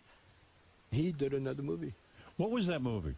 Born in East L.A. Yeah, Born it's in a good East LA. movie. And he never even told you. He just said, "I'm." No, he told me. He did. He says, I got offered a movie without you. Wow. And I'm going to take it. You felt that was betrayal, didn't you? Oh, yeah, big time. Is that the one he did with Eric Roberts? What, Eric No, Roberts? Or no. Did you say to him, hey, Cheech, wait a second, come on, we got a huge thing here. We beat all the odds. It's funny. You know what I said? How about the act? What about our act? He says, you got it. He gave it to me. He said, you got it. And then just recently, how about the act? Okay, I want it back. Not so fast, white man. No, you know, it turned out so perfect because had we stayed together, we wouldn't be together now. Right. We would have been over. We would have been done, over with. But the fact we broke up at the height of our movie career and everything enables us to get back together now. Yeah, it's like but that's painful. Business. You're absolutely right. This guy was your bro. This was your number one guy. He slept on your couch. It was my career. Yeah. I was a movie director, directed like 6, successful movies. All of a sudden, without Cheech, I don't have a career. Right. I had no movie career, so I had to go back on stage. Here's what I predict is going to happen. You and Cheech, of course, are now getting back together. Mm-hmm. You will get huge again, and he will dump you again. He's just waiting for the chance. He's just waiting for the chance. He's pulling on you what Red Fox did to the audience. He gets you up, and then he fucking takes you down. Don Johnson's going to call him back to do another Nash Bridges. Look, man, the book is called Cheech and Chong. It's the story of Cheech and Chong, and Tommy tells it so well, and you got to go meet this guy. You talk about a great energy.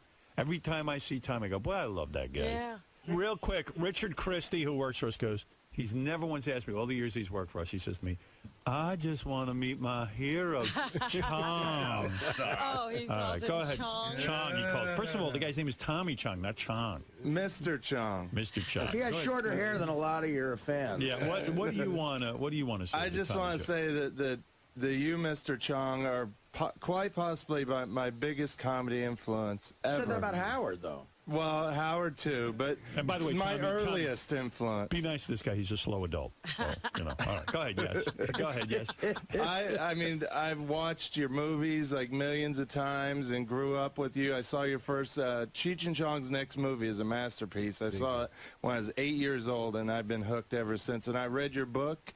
Your new book is brilliant, and I just want to say I'm a huge fan. Thank you. You don't even smoke weed, though, do you? No, I don't. I haven't since 1992. But you know what, Tommy? This guy, he works for me now, but he was considered one of the top heavy metal drummers in the world. Another musician, yeah. Another musician. For who? A band called Death and Iced Earth. They were heavy metal bands. Yeah. That's right. Yeah, he's not as big a loser as he looks. That's what I'm trying to establish so that you won't treat him how Jack Nicholson treated you. Richard always told me that his favorite. You always told me your favorite Cheech and Chong movie was Born in East L.A. That's what people tell me all the time. Well, you are a great guy. You know that. I don't have to tell you. You have found your inner chi or whatever it is you want to call it, and his inner Cheech. His inner Cheech. You found him all right. Can I ask Tommy real quick? Oh, you have a question? You have a question? Do you plan on making another Cheech and Chong movie? Yeah, you're kidding. Oh, you are? Oh, that's awesome. What do you mean, yeah? Is it going to happen? Oh, you wrote the script? Not yet, but we're doing a concert movie for the Weinsteins, and then right after that, we're talking about a series of them. So you're going to have to play some sort of older stoner now, right? I mean, you gotta.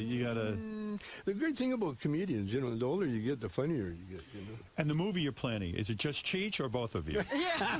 Will Cheech do the movie without you? So far, if he gets a chance, he will. So far, it's both of us. You know what I should do? I should call up Cheech. and say, Cheech, listen, I know you're getting back with Tommy. I got a movie for you. I have a movie just for you. You got to dump that guy again.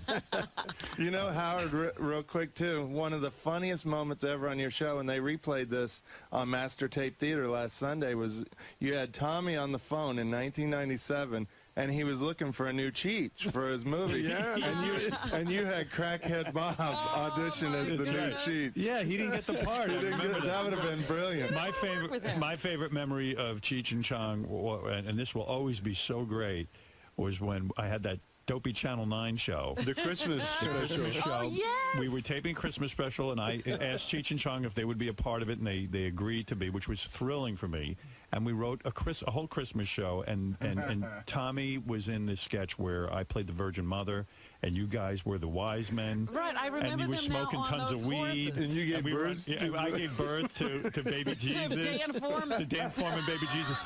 When Channel 9 saw it, and it was funny, and when Channel 9 saw it, they said, there's no way we're airing this.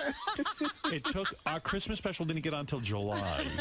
I had to beg them to show this, and they finally showed it, and they got so many complaints. And it was just unbelievable. And I said to them, don't you guys understand? I'm not really the Virgin Mother, and it's no longer Christmas, so it doesn't matter. Not Jesus. Yeah, and Dan's not Jesus. And they were like, okay, air it. Oh, my God. The executives, like, wait, you're telling us Dan Foreman is not Jesus? Well, all I know is, but I always thank you for that. And there's a million great memories in the book. Go read the book. I'm not kidding you. And go see Tommy Chong. And go to cheechandchong.com to get all the tour dates and everything for their reunion, which we will go to, right? Richard, we're all going. Absolutely. We should all go.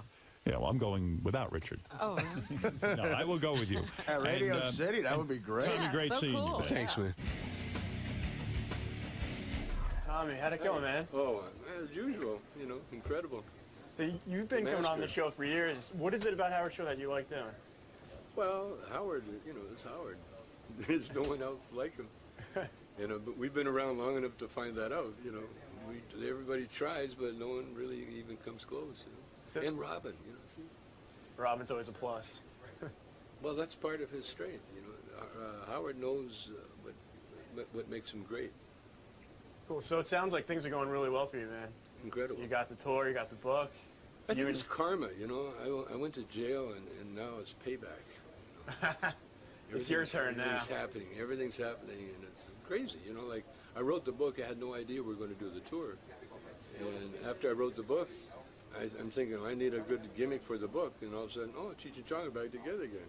And I got a book about Cheech and Chong, so it works out good. A live, brand new show. I'm trying to figure out which mic George is on. It's been so long, I can't remember. George, what mic? George is here. Hold on, wait. Hold on a second. Say something. Good morning. Good morning. Guess Am I on?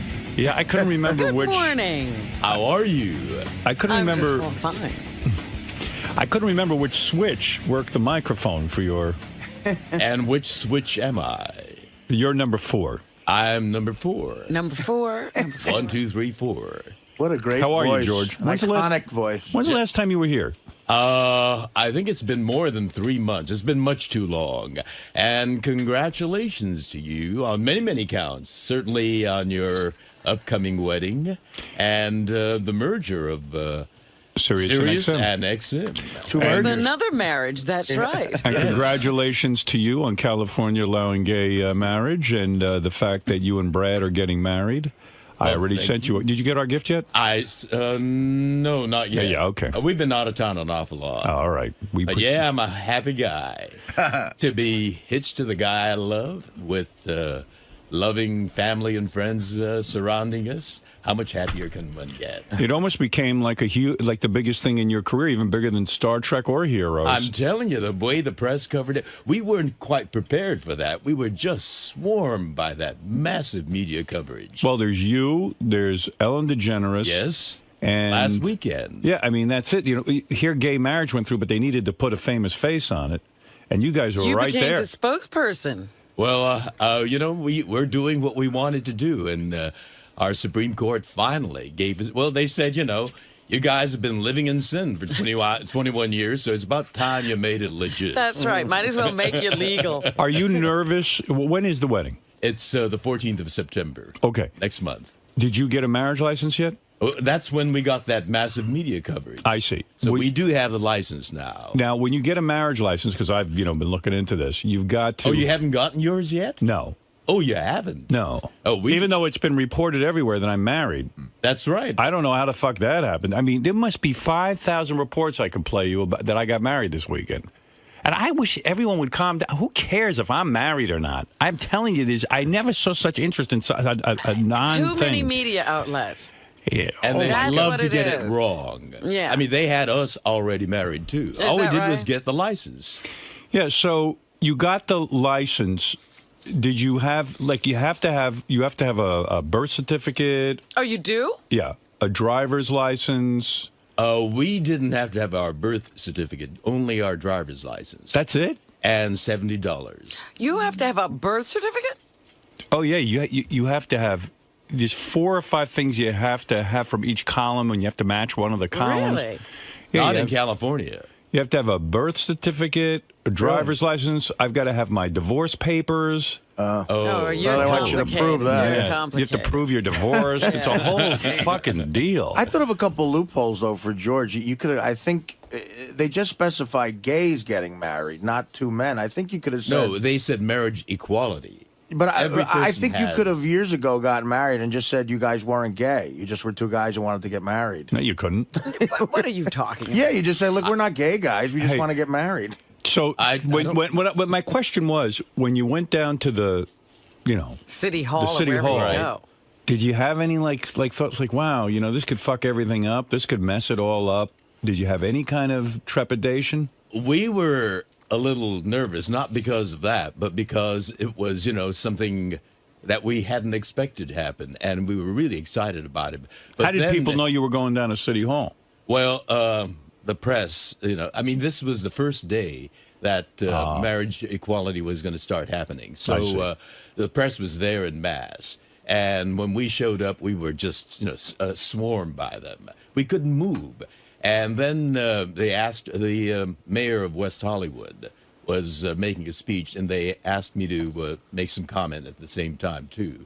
And so I said, may sweet equality live long and prosper. This is a big career move for you in a way. I mean, I never saw so much publicity. You're on fire. Do you think he's getting married just for his career? I think it's for Brad's career. I don't think so. Yeah, Brad's become a name now. I know. Mary Ann from Brooklyn, you're on the air. Good morning. I was going to congratulate you. I wanted to be the first caller, but I can't believe I was sucking into that. It was all over the post, the computer. People were calling me wherever I went. People said, I said, yeah, I guess. Barefoot on the beach. I knew it couldn't be at all. No. We first. Tell me, I Harry. would tell you when I'm getting married. I told you, we're having a family thing and a thing for our friends. So why did the post print that? Why? Everything they print about me is wrong. I mean, in fact, I spoke with Lisa G through a third party, and because I said, well, it's according to Lisa G, and Lisa G said, look, I never reported that. I reported that Beth was going to wear a sundress or something with your family. Right, and barefoot on the beach. Something like that, and that's not even true. I don't even know what that is. So here's every media outlet reported it, and it's completely false. Could I give you my take, Howard? Is it going to be around like the Labor Day weekend when you have vacation? You know what? I don't even want to talk about it anymore. I'm sick of it. I'm actually starting to get what do you call that? Cold feet. Not because I have any doubts about Beth. I just don't like all of this hoopla. It's too much, Howard. It's too much for me. I'm not George Takei. I can't handle it. He can't take it. I can't take it. You better talk him down. It's for you and your family to be I private. should have just taken her off somewhere and married her. It's what I wanted to do. I love you so much, Howard. I saw your Thank you. tattoo on your ring. It's hot, sexy thing, Howard. If it wasn't Beth, I wish it could have been me. No, you don't. Even Trust you me. laugh at that. I love You you, don't want me Howard. mounting you. Trust me, Marianne. I love you, All right, thank Howard. you very much. Congratulations. You have no anyway. idea what it's like when I mount a woman. Are you getting helicopters flying over your place? No, nothing like that. Oh, good. Yeah, it's enough already with this marriage stuff. I know, the press- I'm like the bride to be here. Poor Brad. I saw him on the newscast when you guys were getting the marriage license. He looked like a deer in the headlights. He does not like being on camera. He looked like he was frozen. He gets very nervous very easily. Yeah. And the cameras and the photographers and the crowd really shook him up. Was it a romantic night, the night that you went and got the marriage license? I mean, here you'd been on TV. The two of you had been interviewed. Was there sex involved the night that you got your marriage license? The night before was wonderful. It was, because he was excited and you were excited. Exactly. But the night of the night after we got the license. So you guys were so worked up. He was completely frozen. You guys were so worked up, Really? you blew each other and then went down to the City Hall. Wow. That's right. Right. We were, That's right. We were energetic. We were just full of vitality. Oh, wonderful. Let's go down and get the license. Oh. It was a happy occasion. Why not celebrate? Getting the license. Now, in a situation like that, do you switch off positions? I mean, Of course. like who gets it? Or You don't have to be gross. Come on. That's very we're all personal. You've heard of the you numbers. brought it up. 69. Well, you two blew each other and went down. I'm sorry. I'm You know sorry to what? get gross. Listen, George is not only in a gay marriage, he's in the gayest marriage. Well, That's I'm right. just curious. So you made love to Brad the night before you got your marriage license, and was it on a night you typically don't make love? Because I know you have set nights. That's well, Sunday. Right. Sunday's actually it's the morning. Sunday morning is the always. Always. No matter what. When you should be in church, you're fucking a guy. Well, I am in church. Sunday morning always, right? Sunday morning always. Right. And then this was not a Sunday, was it? No, it was a. I think it was a Monday. Monday. So right. So Sunday you had your normal sex. Right. And then Sunday night we did. And Sunday night you did because of Monday. Monday.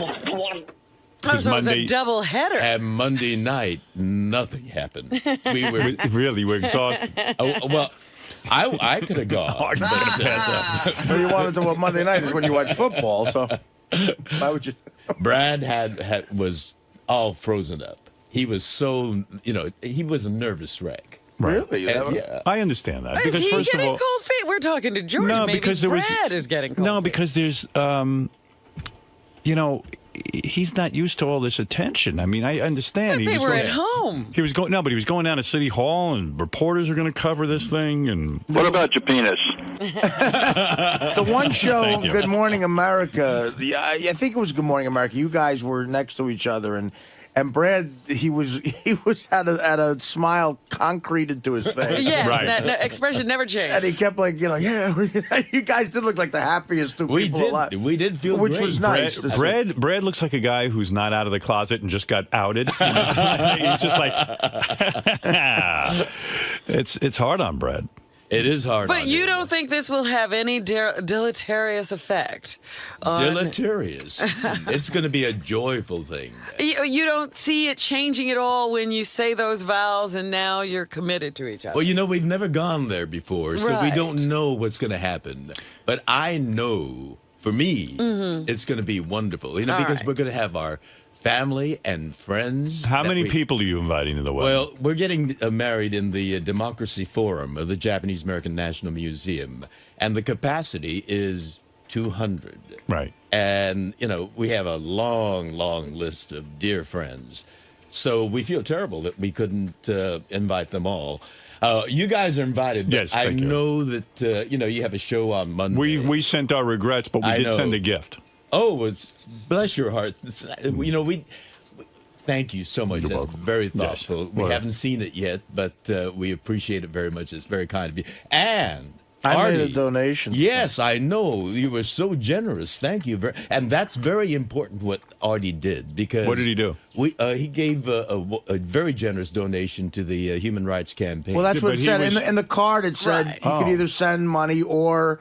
In lieu of a gift, in lieu actually, of a which was gift, very nice. yeah. It said you could donate to the Human Rights Campaign, and that's what I did. But Artie was on heroin at the time. I didn't mean to write that check. No, this was before heroin. Well, that was but why the sum was so generous. By It was the out way, of his George- mind. Oh, is that why? No, I'm always generous, And George. the reason for that is, there's a ballot measure coming up in November in California people who want to nullify the Supreme Court's ruling and take away our marriage. Oh no! And Artie is You helping mean as us soon fight as you that. get married, you could be nullified?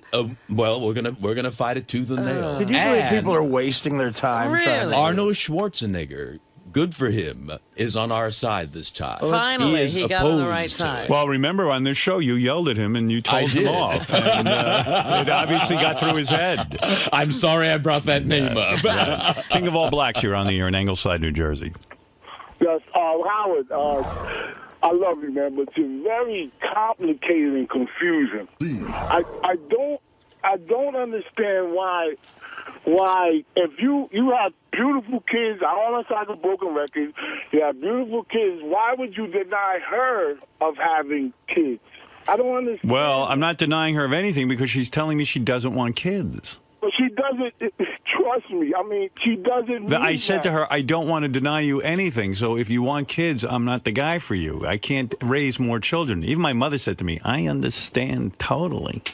Yeah, but everybody understands but her.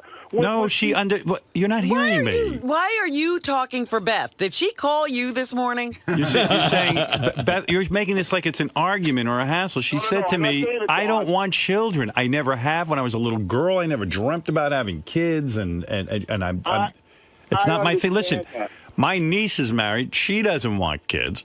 Robin's been in a relationship. She could have had kids. She doesn't want kids. There are people out there who don't want kids. My friends Will and Carrie are married.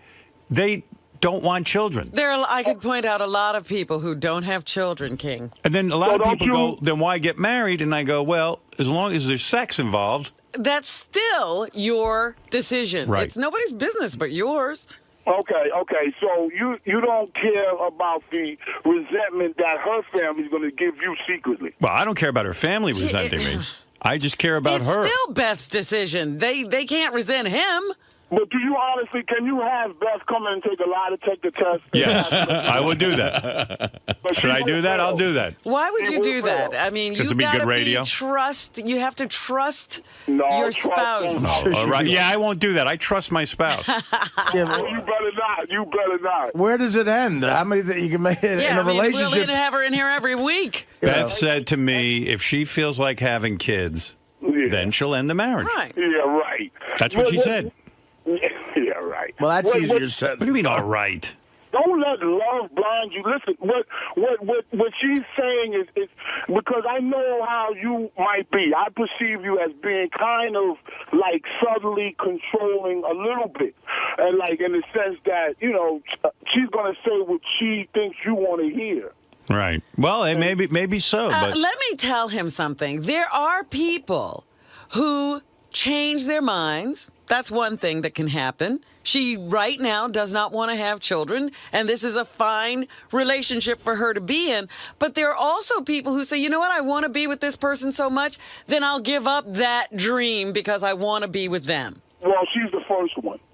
she told me last night she loves being with me. Right. As I was sitting there goofing on the Olympics. Well, obviously she loves being with you, and you love being with her, but she's still saying something that she thinks you want to hear. No, that's not necessarily the case. This is so King. silly. Just stop it. You think He Jillian? doesn't even know her. Why are we listening to him? Let's say Beth and I broke up. You think Jillian Barbary would leave her husband for me? I think she would. Listen to the way she's carrying Yeah. on. I think if I called her and I said, think look, the Grant is only safe as long as you're hooked up. yeah. Yeah, I really believe that. She told me she would have sex She'd get with rid me. of that tattoo in a minute. She came right up to me. She said, I'll have sex with you right now. I think we do more for promoting her show, quite frankly. Maybe. We don't talk about her every day. Right. She lures us in. Johnny Frado. Hey, Johnny. Hey, what's up, Howard? How you doing, bro? I'm calling you to tell you I hate to agree with King of All Blacks, but I'm telling you, you're going to have kids. I'm not. I'm not like you, dude. Johnny, did your wife... wife... listen to me. What? I swear to fucking God, I swear, I did not have any intentions to have kids. Not the second time around. Right. Well, I got one and one in the oven. Well, why? But how did that happen, Johnny? You know what, Robin? I don't know. I mean, You wear a rubber, you won't have kids. Doesn't he know that if you have sex with a woman, she'll get pregnant? What happened? Your wife started, browbeating you into it? No, this wasn't nothing discussed. You know what happened? I'll tell you what happened.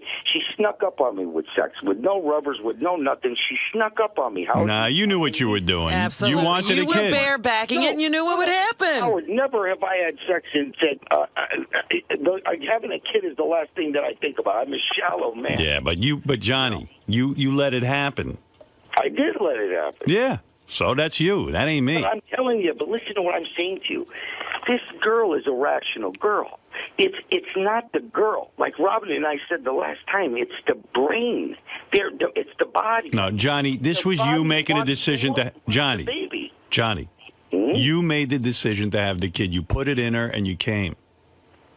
Yeah, but I mean, that ain't me. I honestly didn't. I never once, while that was going on, did I think, oh, our kid's going to result from this. I know that's very retarded, but honestly, I never gave that a thought at the time. But Johnny, just because you never gave it a thought doesn't mean you didn't do it. She didn't trick you. Right, you wanted a kid. Robin, I'm saying if you trust me, Johnny, if you didn't want a kid, if someone said to you, look, if you put your penis in this woman, your penis is going to fall off. You would wear a rubber every time. No, but I'm saying to you, yeah, but there was you knew what you were doing.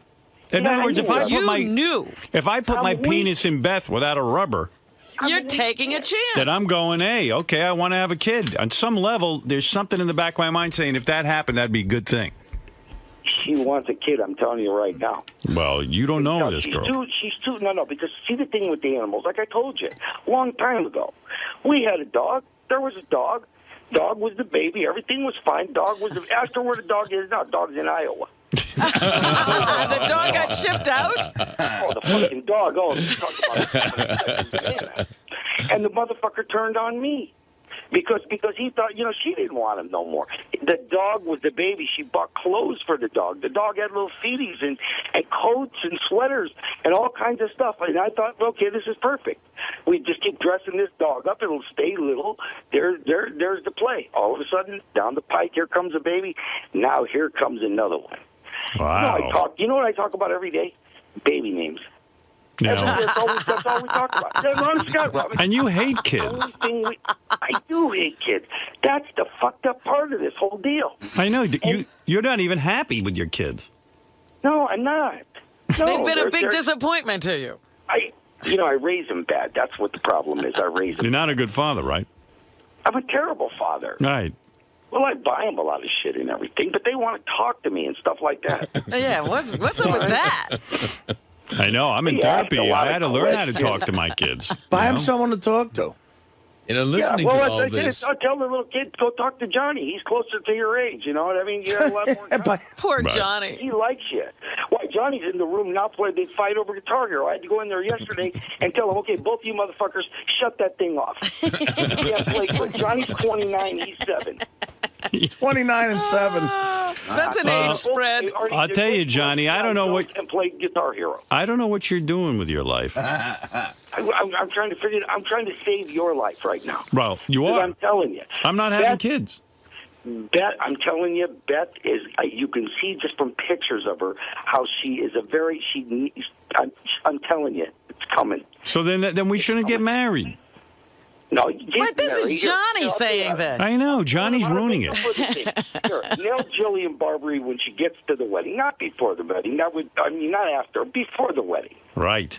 All right, listen. You get your revenge in advance. Johnny, I got to move on, but thank you for the call. You know, Howard, listening to this discussion, it makes me so grateful I'm gay. You're not kidding. It eliminates a lot. We can have sex and not have that anguish at all. I have a gay friend who once said to me, he goes, oh, man, he goes, if I was heterosexual, things would be so much less complicated. I go, no, just the opposite. Really? Yeah. There are no accidents in gay sex. No. Anything goes. You'll be fine. No babies involved.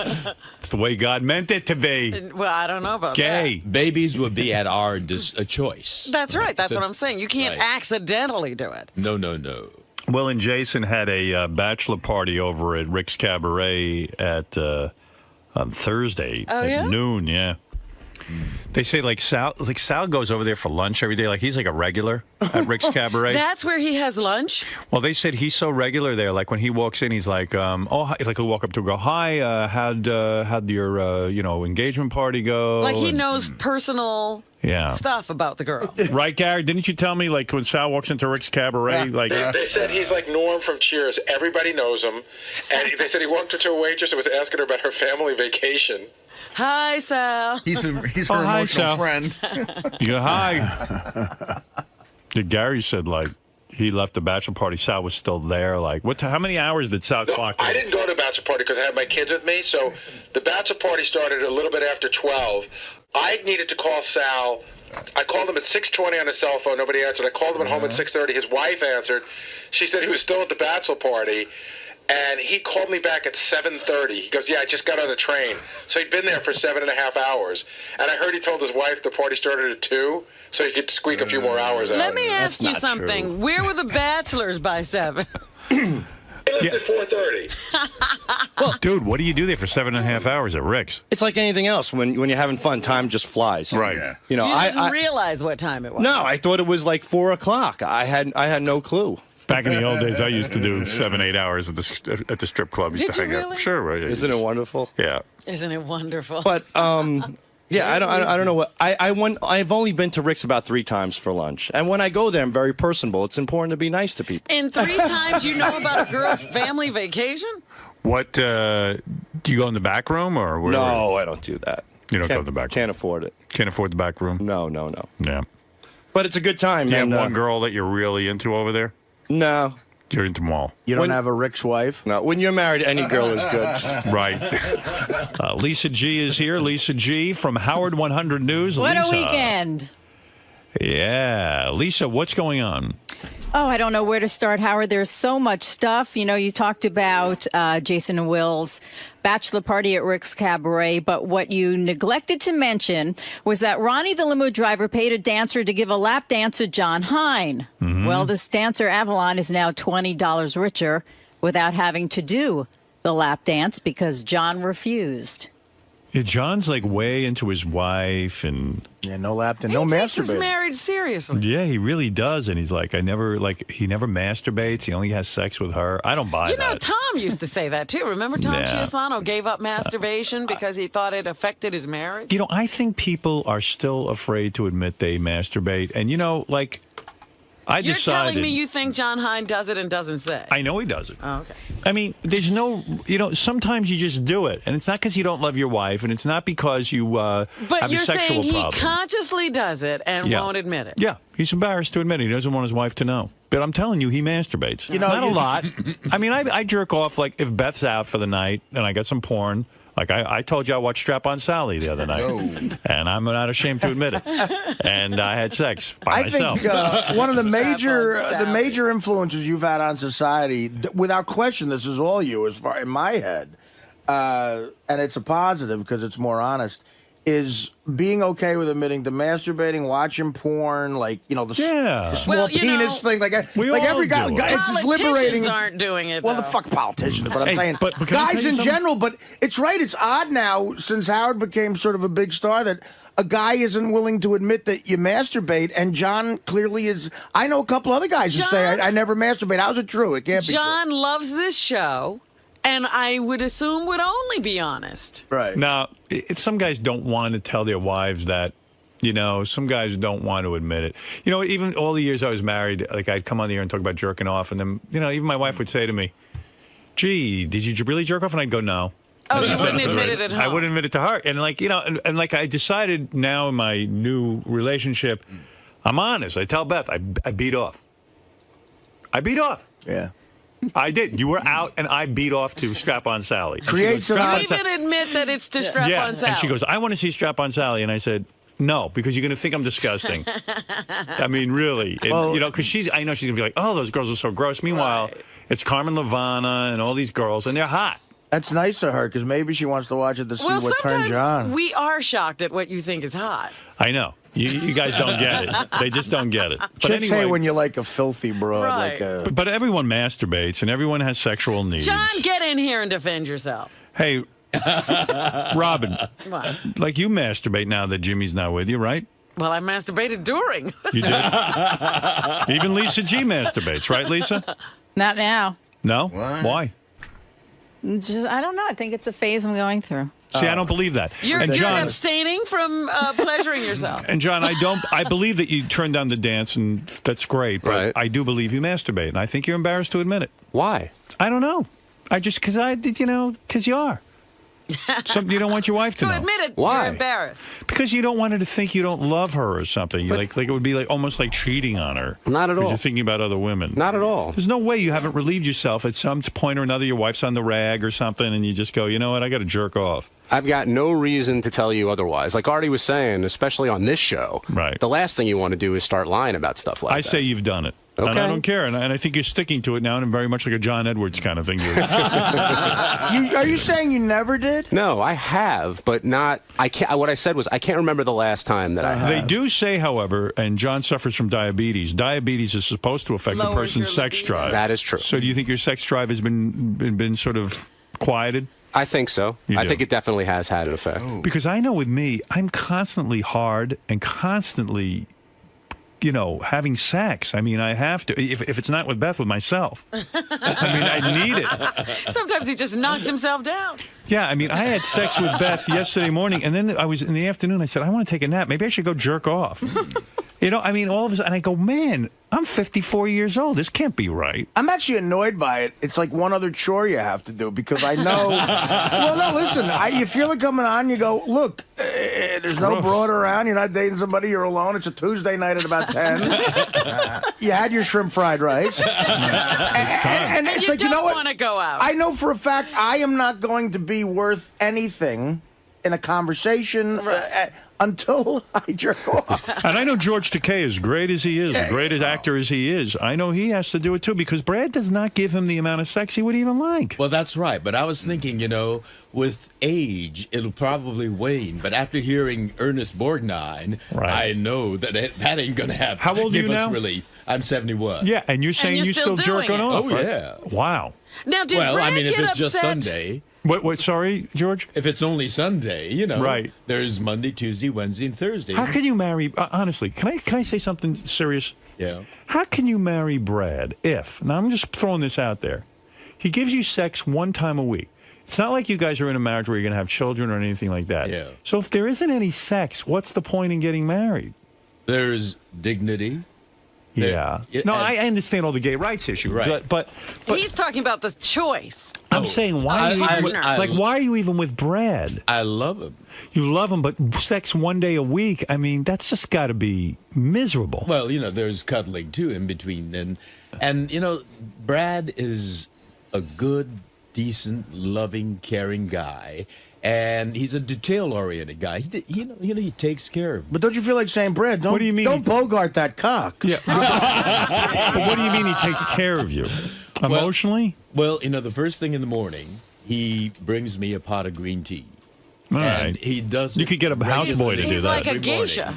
Yeah, you could get a houseboy to do that. That's true. But go ahead. It's different.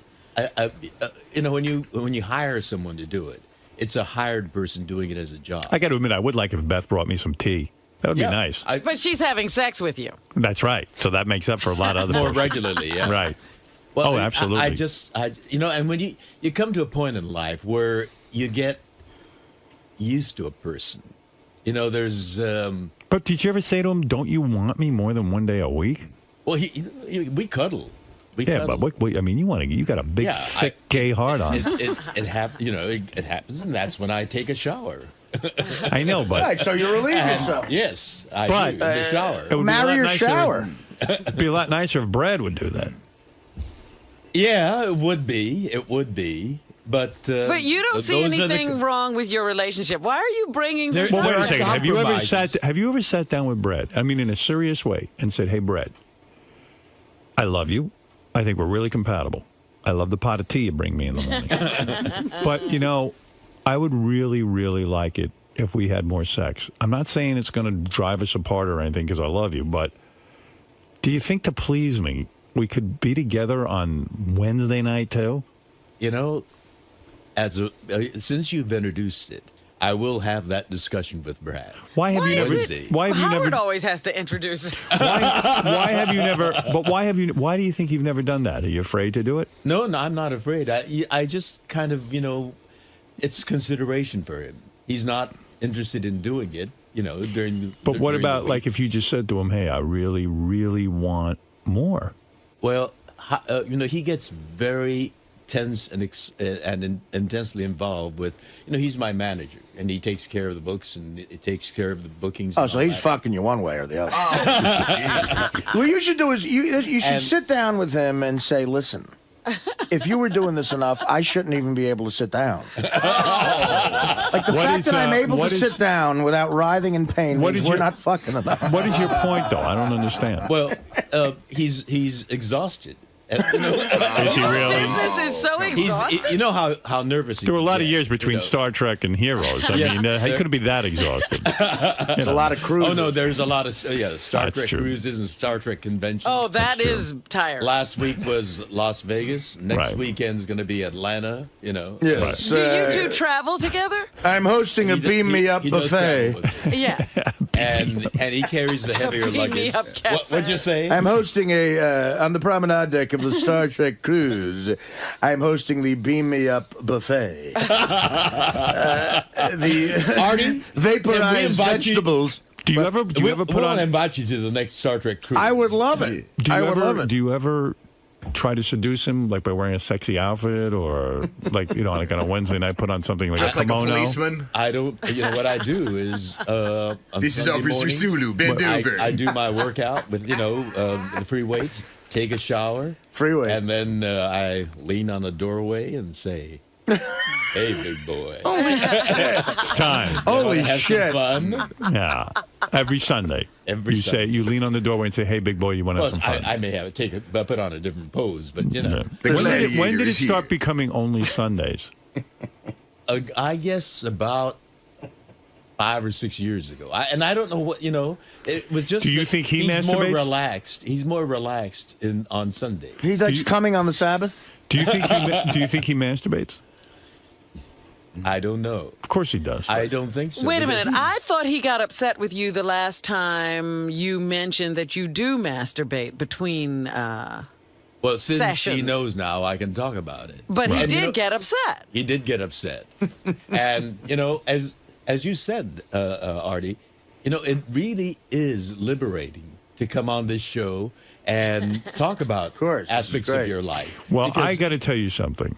I think you need to sit down with Brad and just say, Brad, let's come clean with one another. Yes, sir. I think Here we we're will. about to get married, and we have sex on Sunday. And okay, I love you for a lot of different reasons, but my needs are much greater, and I really would like for you to consider having sex with me on Wednesday and Sunday. Well, And you know what? Now that we've discussed it on the air, I think he will agree. Well, Howard, some people are even putting that in their prenuptial agreements. What, that they sex? want a certain, like you can't renege on the sex after we get married. Listen, I still want it. Brad, I've got an hour to kill before the Klingon hayride I'm hosting. And let's get down. Right. Well, there you go. Do you ever consider waking up Brad with a blowjob? Like seriously, like he's sleeping, and then like you just put your mouth on his penis, and then wakey. Yeah. Wakey. They call that the hooker alarm clock. in Before Vegas. I got together with Brad, was one guy who used to wake me like that, and it was, that was wonderful, but he was not. Right. But The sex was good. Suddenly wake up in the morning and feeling that. Wait, you almost passed out. Wait, get closer to the mic. Yes, and you would feel that. Oh, you feel that. It's so wonderful. And then, the blood starts coursing, and yeah. What a great way to greet the day. Well, maybe why not say to Brad, that used to really excite me. I've discussed that. He says, I don't do that. All right. Well, He's got to be kind of romanced before he does. On Sunday mornings, I got to romance him. Well, He wants the whole build-up. He's not a quickie kind of guy. I suggest some talking.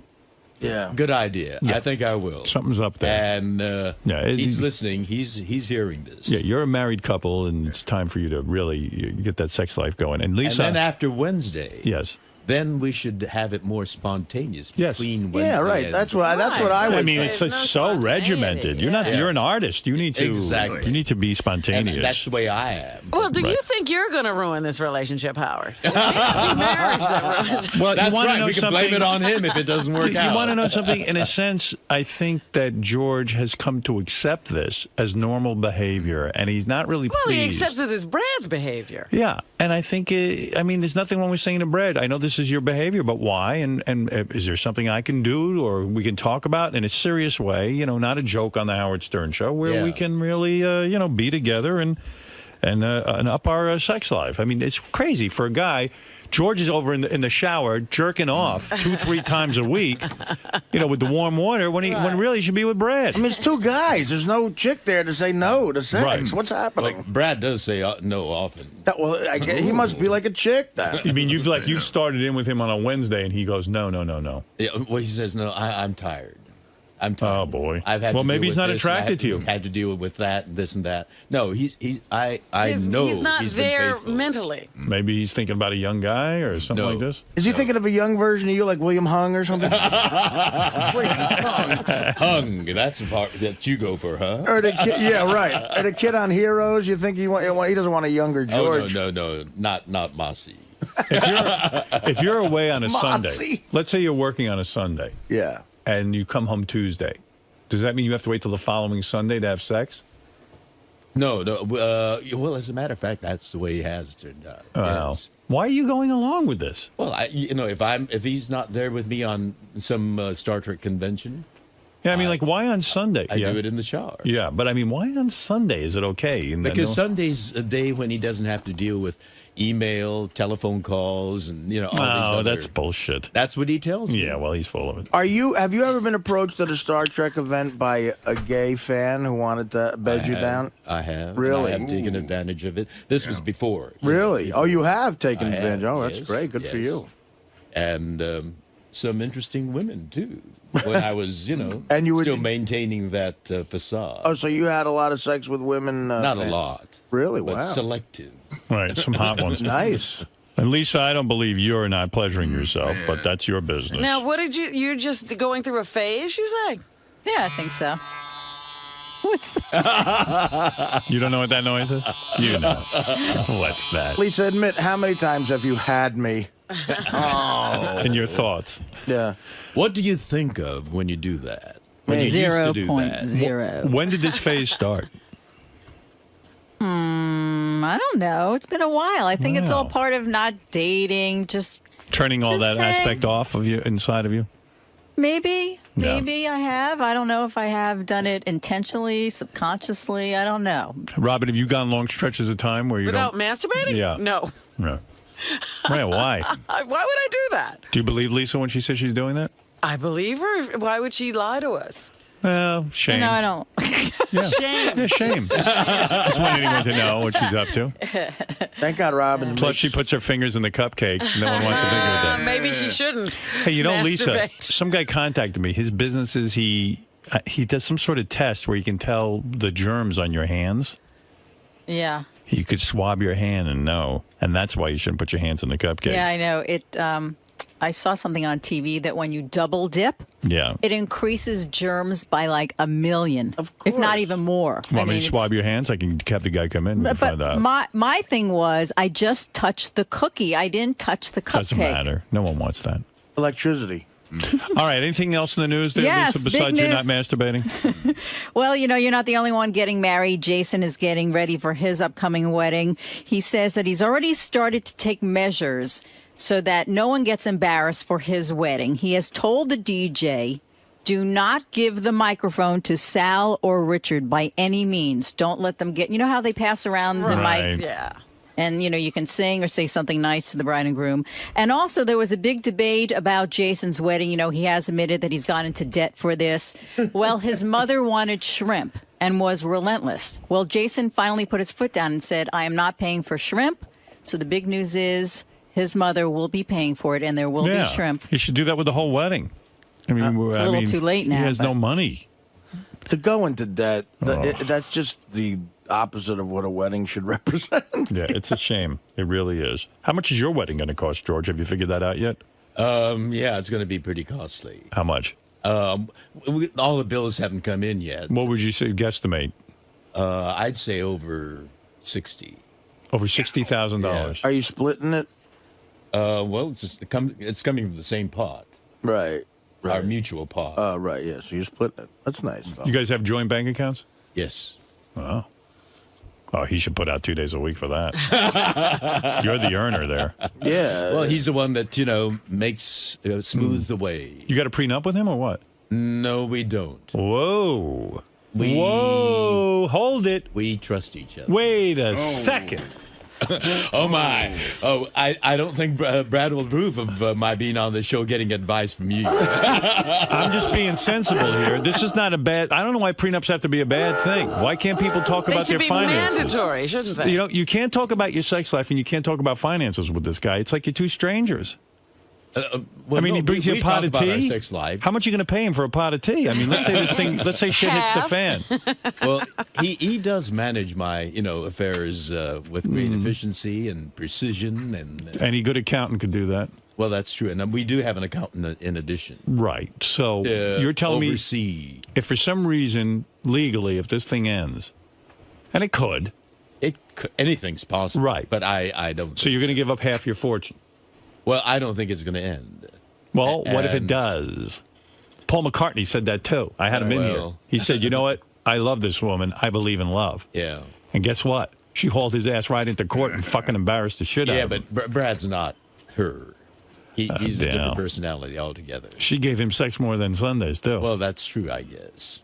Well, maybe, I can... the wedding could be the basis for a bit more regularity. Well, hold it. Now I'm talking about money. Why can't you sit down with Brad and say, look, I want to know financially where we're going to be at if this thing shit hits the fan. And I'm not comfortable giving you half of my money. Maybe George is comfortable. Is that the California law? Yes. Yeah, it's half. Half of everything you've worked for. Half of every fucking shitty Star Trek fan you had to sit there and fucking blow in order to make money. Every one of those fucking pancake every cruise, every... Yeah, every time you were trapped on that boat with all those nudniks. I didn't see Brad at camera blocking every Thursday. Hey, George, could you sign this for me? Young man, I can't hear you through your William Shatner mask. So you think I should have that discussion with him? Oh, yes. What are you comfortable paying? Were you comfortable giving up? So what, how do you... Here's how you do it. I'll be you. Yeah. Brad, I'd like to sit down and talk about something. Yes. Now that we're getting married, this is a legal agreement. I want to work out a prenuptial agreement so that if anything should ever go wrong, not that I think it would, I understand what I'd have to pay you. So do you negotiate some kind of percentage? Well, you would sit down with a lawyer, and he would sit down with his lawyer, and you would say, here's what I'm comfortable. Do you have a problem with this? Our lawyer is our mutual friend. No, you get two separate lawyers. Man, that's a conflict of interest. Something. I see. So we can't get... What would you feel comfortable with if you and Brad split up? Right. He's been your manager for a number of years. He's relied on you for his lifestyle and everything else. So what would you feel comfortable giving him if it didn't work out? If it really didn't work out, and I don't think that's... Well, yeah, we know it's not. It's going to work. If it really didn't... But if it didn't? I love him enough to say I'll give him half. There you go. Wow. Then you don't need a prenup. I'll give him half. That's love. Well, you're not saying that with a lot of confidence. You were like, I'll give him half. You're testing me. You're not comfortable with half. Why don't you admit it? Why are you not admitting that? I could give him... 20%? The Arizona house, and I'll keep the L.A. house. Okay, fair enough. And, a reasonable splitting of... 50%? Hey, well, he's got to maintain the house. Who's going to get the Hummel collection? If he was a manager of anyone else, let's say he got 20%, and okay, now he's your life partner, 30%, but 50%? I mean, honestly. Howard's starting trouble. No, I'm not.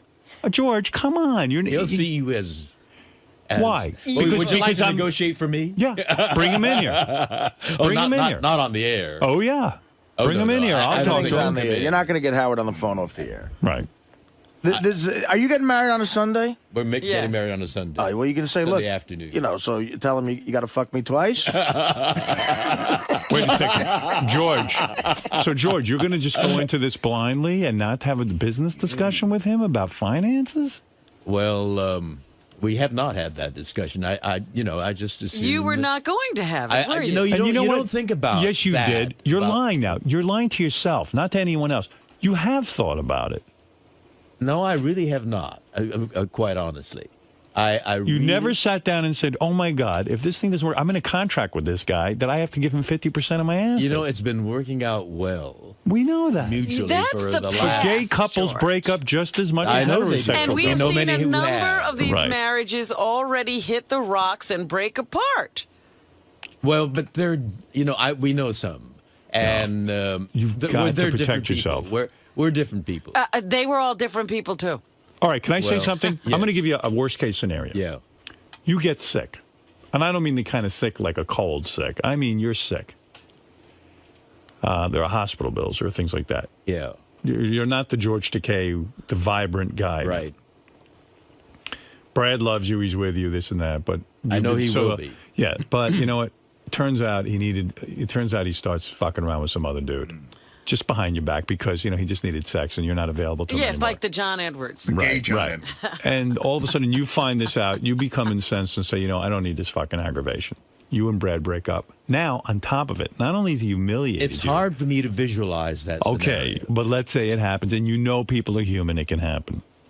Now you're writing him a check for 50% of your assets and giving him half of your homes. And What are you doing? And the new guy is fucking's in half of the home with him. Right. Well, it sounds like George would write that into the prenup George? anyway, that he's giving him the Arizona house. Yeah, fine, George. What am I saying something here that's outrageous? Yes. No. Hold it. Let me. This is between me and George. Because I really hadn't thought of that possibility, and now that you've introduced it, I'm thinking, all right, if the law is half, and he did help me with, building my career, and the other part that, you talk about my getting ill, when my mother got ill, we moved her in with us for the last 4 years of her life, and he took care of her like a few sons did not, and I really am grateful to. I mean, Brad was a real saint when he did that because sometimes, I had to go to a Star Trek convention. A nurse could have done that you could have paid. Yeah, but the nurse would not have given her that loving care. All right. So what is that worth to you? I can't reduce it to dollars and cents. All right. Well, good luck. I really feel. Good luck. I'll tell you what it's but worth. Now, 30 now grand. that you've introduced that subject, I really think maybe we should have that honest. Why not? That way there's no aggravation. George. Chances are it'll never happen. I don't Chances think are it'll it'll never happen. But- But if you have that tucked away, at least it gives you security that you're not going to get fleeced. But, George, you're acting as if this is a fairy tale. Well, they're fairies. Oh, stop. And they like tail. You couldn't resist that crap. I know. But the point is, comedy having the opportunity to get married is fraught with danger. It's not just a ceremony and a lovely party.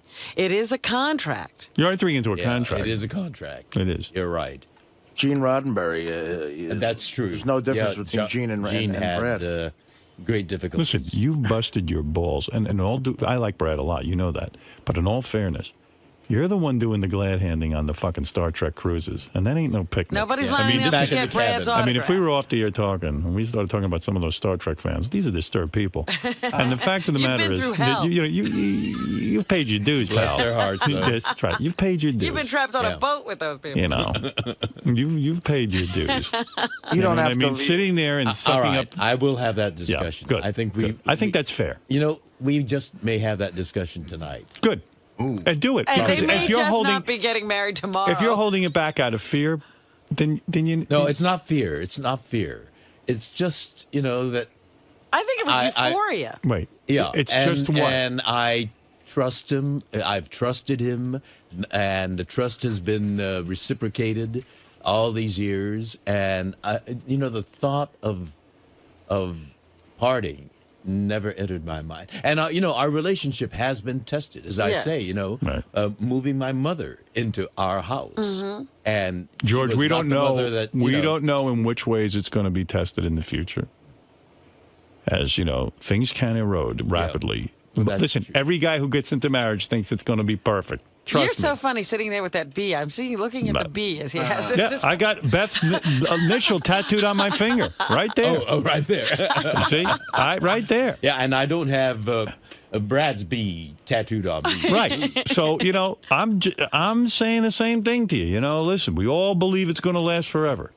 But then when the shit hits the fan, you like to know at least everything's been banged out ahead of time. When you weren't emotional and angry. Why would you leave a legal contract up to the state? You make that up with Brad, and let's get some lawyers involved, and let's get this thing going. All right, I'll have that discussion tonight. Nothing is more romantic than lawyers. You want to get into this. And if Brad is, so we should get different attorneys. Not the one you'd have right to. now. Any lawyer will tell you you cannot have the same attorney. It would not be legal and binding. You have to have two separate attorneys. Because our advising you. attorney knows both of us. That's right. That would not be right. You should have two separate attorneys, two divorce attorneys, who sit down. Divorce attorneys. Yes. Oh my God, this is being But reduced. George, that's the way it works. You want to Welcome be to in the world heterosexuality. of marriage. This is it. Yeah. See, this is what you fought for. Welcome to it. Yeah. Yeah. All of it. The whole. Whether you don't mow the lawn for 2 days. Positive and the all you're doing, downsides. what you fought for here is to have a legal contract with somebody. So if you're going to have a legal contract, you ought to sit down and find out what the fuck's in it. Don't sign contracts. If you went on a TV show, you wouldn't sign a contract without reading it. That's true. So why are you going into marriage without reading the contract? We're fighting for laws that doesn't allow heterosexuals to be married. Yeah. You'll soon see. All right. That's I why. will take your advice. And by the way, that's why I see you're not having any cold feet or any kind of, because nothing seems to be changing. It's not real. But you don't realize you're signing a contract when you put your name on that marriage. That license. That's true. Yeah. That's true. It is a contract. Yeah. And if with Brad legal loves you so much, ramifications. he'll be willing to sign a reasonable contract. Well, that's another way of testing his love. That's right. Yeah. Well, the test, you shouldn't test love. Nothing should be tested. Yeah. Right? Yeah. No, it's a strange way But of don't putting let it, anything be contested. No, if he loves you, he'll sign something fair. knowing that it's not going to happen. Yeah, in other words, you should say to him, you should have no problem taking 20% because we're going to be together forever, aren't we, darling? And if he says, make it 30, then I'll know that that may be you might real not be prospect. together. Yeah. Then you'll know he's the shithead that we think he is. Don't forget, my friend, you're the George Washington of gay marriage. That's right. You're my one of the goodness. first pioneers. Let's make yours a successful one. Right. Yes. Oh, we're determined to make ours. But even if it ends in divorce, let's not make it some tawdry headline splashed across the newspaper. Right. That's We right. are Debacle. mindful of the responsibility. Gay of marriage aspects not as working. well. Right. Yeah, that would You be. know, Takei dragged into. He could have hit you up. He could hit you up for palimony. So I like that you're getting married. You're finally going to bang out a contract with this with Brad, which I like, and I like Brad. And listen, Takei divorce gets ugly. I think we Brad. want to see that. I think Brad should be treated very fairly in this negotiation, and I'm willing to be fair, Right. and I'm sure he's willing to be fair too.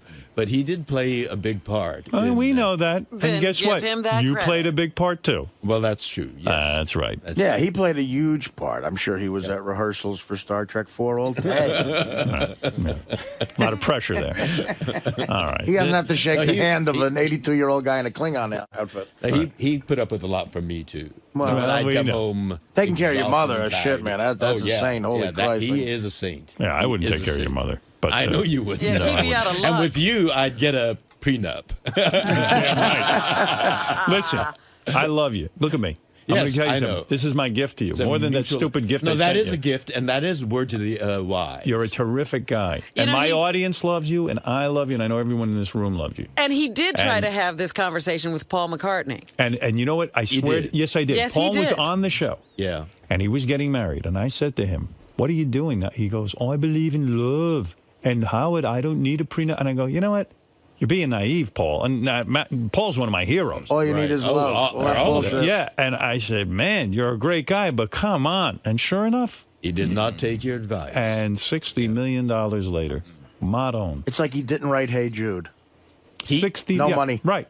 He might as well not have written Hey Jude. Yeah. But how could he have fallen in love with that woman? You know, I've seen her on TV. Understood. These Every interviews. situation is different. Such a shrew. But sometimes you don't know. Peg leg cunt. She was able to But Brad isn't that. cover that up. We know Brad. We love Brad. You know.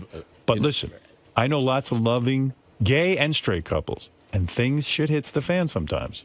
It could happen 5 years from now. We are human, yeah. Sometimes people get married, and the week afterwards, they go, oh, my God, this was a huge mistake. Even though they've been together for years, the marriage changes things sometimes, and I don't know why. In what ways does it change? People just get different.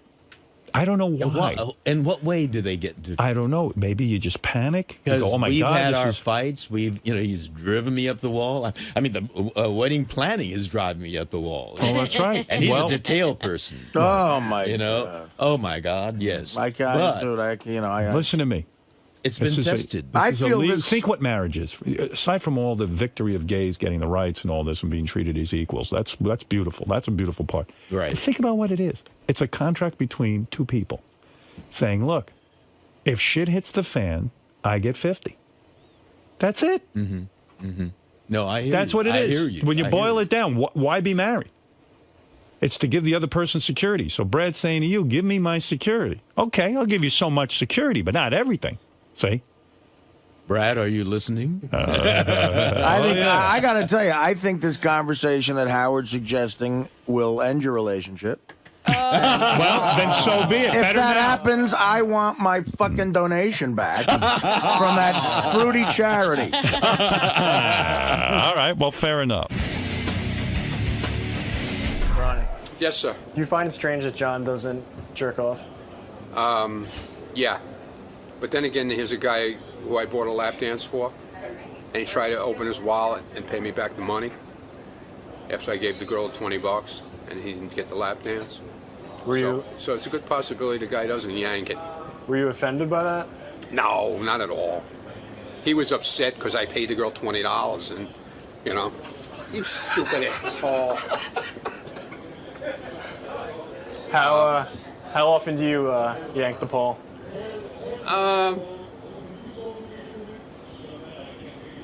Not that often anymore.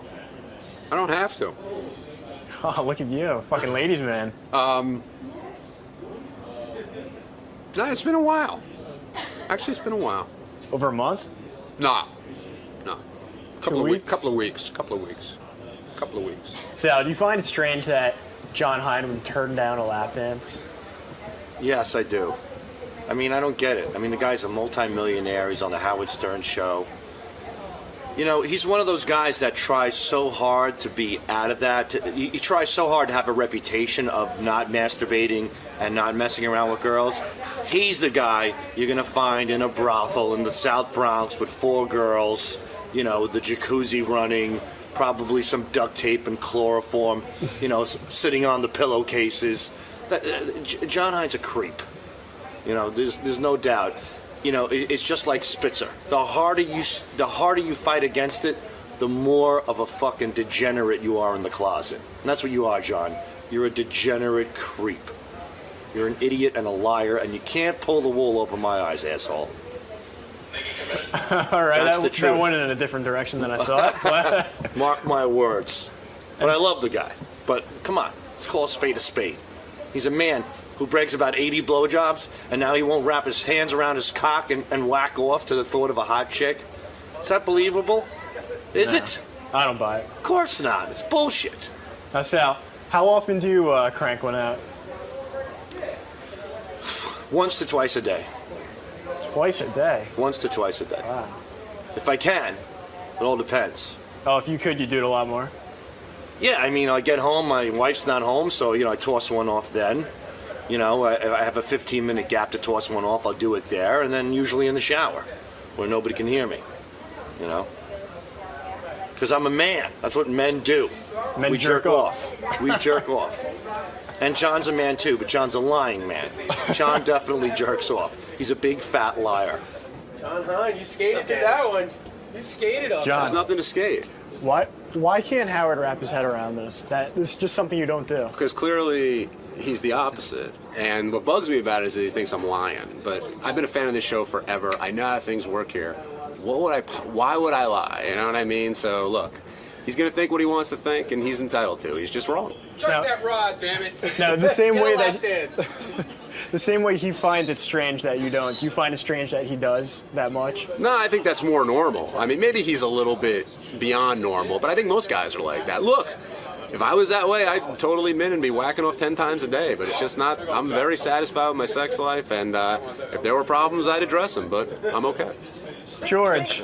Hello. How do you think this conversation is going to go tonight with Brad? Well, I don't know. I have no idea. But I think what Howard's done is laid out, the rationality of it. And it'll make it easier for me to have that discussion with Brad. Because it is a legal contract we're entering into. And, we are entering into it emotionally and with rose-colored glasses on, as a marriage should be approached. However, it is a legal document, a legal association, and that dollars and cents aspect, the possibility of, it not working out should be considered. So he's made a lot of sense, and I think Brad will, I hope, agree to have a rational discussion, knowing that it's not going to happen. Do you think he might be offended by you asking? Well, if he's been listening, he's heard all the logical, thoughtful, clinical, legalized approach to it, and that's what a marriage document is. So I know that Brad to be a thoughtful, rational, detail-oriented guy, and I think I could approach the subject without too much. This is the best of the wrap-up show. A recap and behind-the-scenes look with John Hine and Gary Dell'Abate. The best of the wrap-up show begins now. So on Monday's wrap-up show, we were going to talk about Artie, but a girl came in, and you should watch this and learn how every woman should react to people on the show. Check it out.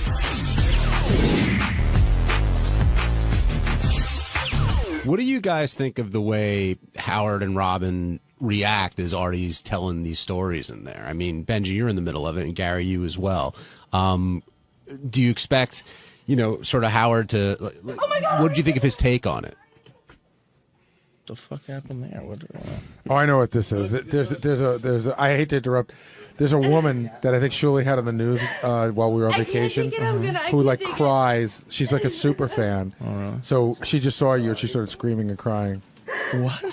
A super fan of the show? Yeah, like anything to do with the show just makes her scream and cry. Oh, is she hot? Yeah, bring her in a second. She hot or is that awkward? Come on in, Karen. This is it. Oh my God, this is Gary Ian. Oh my God. Oh my God. Is this like a character actress or something? No. It's just me. Oh my God, it's Benji. Wow. I was just kidding around. Gange, what's her name? That's most people's reaction. How you doing? Come on. Karen, come on. Be on the wrap-up show. Karen, come on. Oh my God, it's Benji! Benji, have you ever gotten that kind of reaction from a fan before? Just at home and stuff. From chicks all the time. All right. Now joining us on the wrap-up show is Karen. Most women react. Oh my God, it's the janitor. Hey, look to your left. It's Teddy. Karen, welcome to the wrap-up show. You're right. I know. That's her right. My left. How you doing, Karen? Nice to see you. Oh my God, it's a microphone. No, the only reason I'm not Artie, you're my favorite. Oh, thank you. The only reason I'm not freaking out is because I met you once before. Where? How come I don't remember that? Because I had a lot of prep time. I can't do it. You know, she makes me feel so good, but does she go outside and go, oh my God, it's a sidewalk. It's a sidewalk. Okay. Oh, I remember. No, you don't. You were next to me when we took our SATs together. Okay, So good to see you, Karen. Karen, why don't you tell them how you got here, how you got to this point? Why don't you tell them how you got to I the met tour? the good. I was in New York, and I turned around, and I'm always like, "Where's the Sears building? Where's the Sears building?" Is because we come through for the tour. I'm on the right Artie's laughing in my head. Do you realize if the whole world was like her? I love you, Artie. Oh, I love you You're too. talking to my headphones. This must have been around 1963. This must have been the Beatles' life every minute, No, I everywhere know. they went. Okay, I met Artie when after at Newberry Comics. I'm the girl who took the picture of your butt crack out the window. Oh, in Boston. Yeah. Oh, please don't thank make you fun of for me because that. I know. That was great. But I took. I know. No, And then, are you? And then I can't take it. And then I got your was in line and I got your signature on the tape. She met Doug Goodstein on the street and started Gary, I crying. can't believe Gary's sitting there. After Artie, Gary was my number one person to meet. I would love to. You know what I would love to do for you? Did you own a store that Doug looted? Hi, Gary. I would love to introduce you to Howard. Yeah. Oh, would you like to Now, meet what Howard? would happen then? Like, what? I mean, like he's. I don't know if I can get another day off of work. I don't know. Well, I don't know what to do. We'll work on it for that guy another. in your life? He's my husband. Hey, how you doing? Are you as big a fan, or is this like? I appreciate your work. Come here. That's my husband. Doug, jump on Benji's microphone here. So Karen recognizes you in the street. What Yeah, I happened? know the story. Can I tell the story? Sure, go right ahead. I'm Might walking- add a little bit to the. I'm walking down the street, and I'm like, all the time, Tim, like, where's the Sears building? We're in with his school. He's a teacher. And all of a sudden, I turn around, and I'm like, holy shit. And then I turn forward, and then I turn around. I'm like, and I'm going like this, and I couldn't say anything because I was shaking. And then Doug went, hello? And This was literally not like on a side, in the middle of the street, crossing the But street. why did you say hi to her? She was saying Because I kept staring at me. I said, "Do I know you?" I was oh. freaked out. This is going to shoot me. And then he asked my name, and I said, well, what's your name? And he said, Doug. Good one, Doug. So then, Hi, Gary. so then you realize it's Doug Goodstein. Then what did you do? Pretty much like this, a little Someone's had a bit, heart not attack. as much. You He wanna said he felt like the. Shake your hand. Shake Gary's hand. Touch him. Touch him. Touch him. Do it. Oh my God. So nice, the whole- Karen. Really nice to meet you. If half of the world were 18 like her, years, we'd I've been all be listening like for Brad 18 Pitt. I've been listening for 18 years, Artie. I love you, and I'm very happy for you. Oh, thank you. Hey, can you call my wife and I tell don't her to act like this? Are you don't from know why I'm on Boston? the Are you from Boston? I'm from New Hampshire. Oh, okay. Yeah, because I was up in Boston when you took my ass crack picture. Yeah. And I took that picture. I said, this is getting me on the show. Yeah, And then it did. It did. One I'd cool be happy thing- to sign it for you. I put her in the green room, and I was bringing people gonna in throw one up. at a time to meet her, and she's been ranking who, No, they're making who she me rank. enjoys meeting more than others. And some people are really pissed off. She's like meeting a lot of people and then pissing them off by ranking them so low. Like who? Like Sal? Like, first of all, Gary's number talking one, about me. number one on your list is, I believe, Howard, and then it would be No. Who is number one? Gary, well, I've met Artie before. The only reason Artie's not number one is because I met him. My number one was Gary. Well, and thank then, you. and You're then below welcome. Out of Gary everybody. And I would always give you the piece of chicken first. Thank you. You're is welcome. Doug and Ganji. Below you, Gary. And then below Ganji is JD, and JD was very upset at being Doug- ranked below Ganji. And Jason's below JD. I would never rank anybody. They're making me do that because I don't want to be made fun of. I'm happy with everybody that I'm meeting. You seem unbelievably happy. She's cried for every single person she met except High Pitch Mike.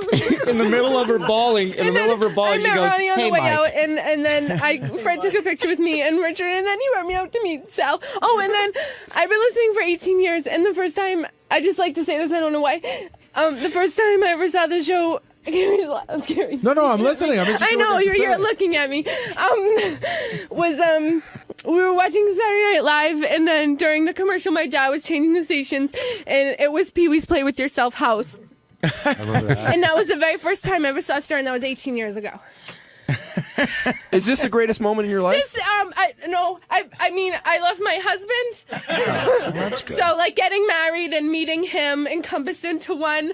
My number 2 is I gave the eulogy at my grandmother's funeral, and this is a really close number 3. Like, I want to put this at number 2, but I feel like I can't. you shouldn't. Yeah. So it's your real number 2, Artie's but talking to me. you can't Everybody's really talking to me.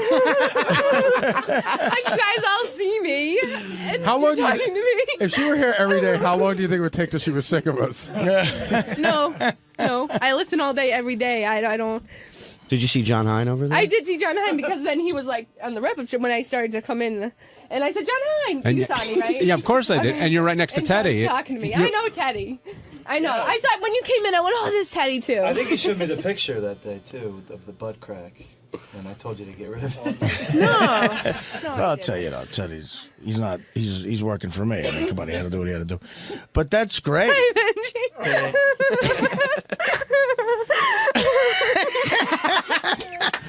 All right. This is awesome. We can't just do this every day. Have somebody else come up and. Yeah, just. Well, Karen, it is very nice to meet you.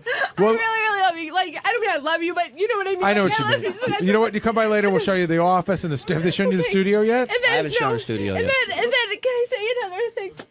And then I'll be done. Whatever you want. It's like I went through a really hard time. Remember when, like, before, and it was happened in January of '06. And it was like a year long.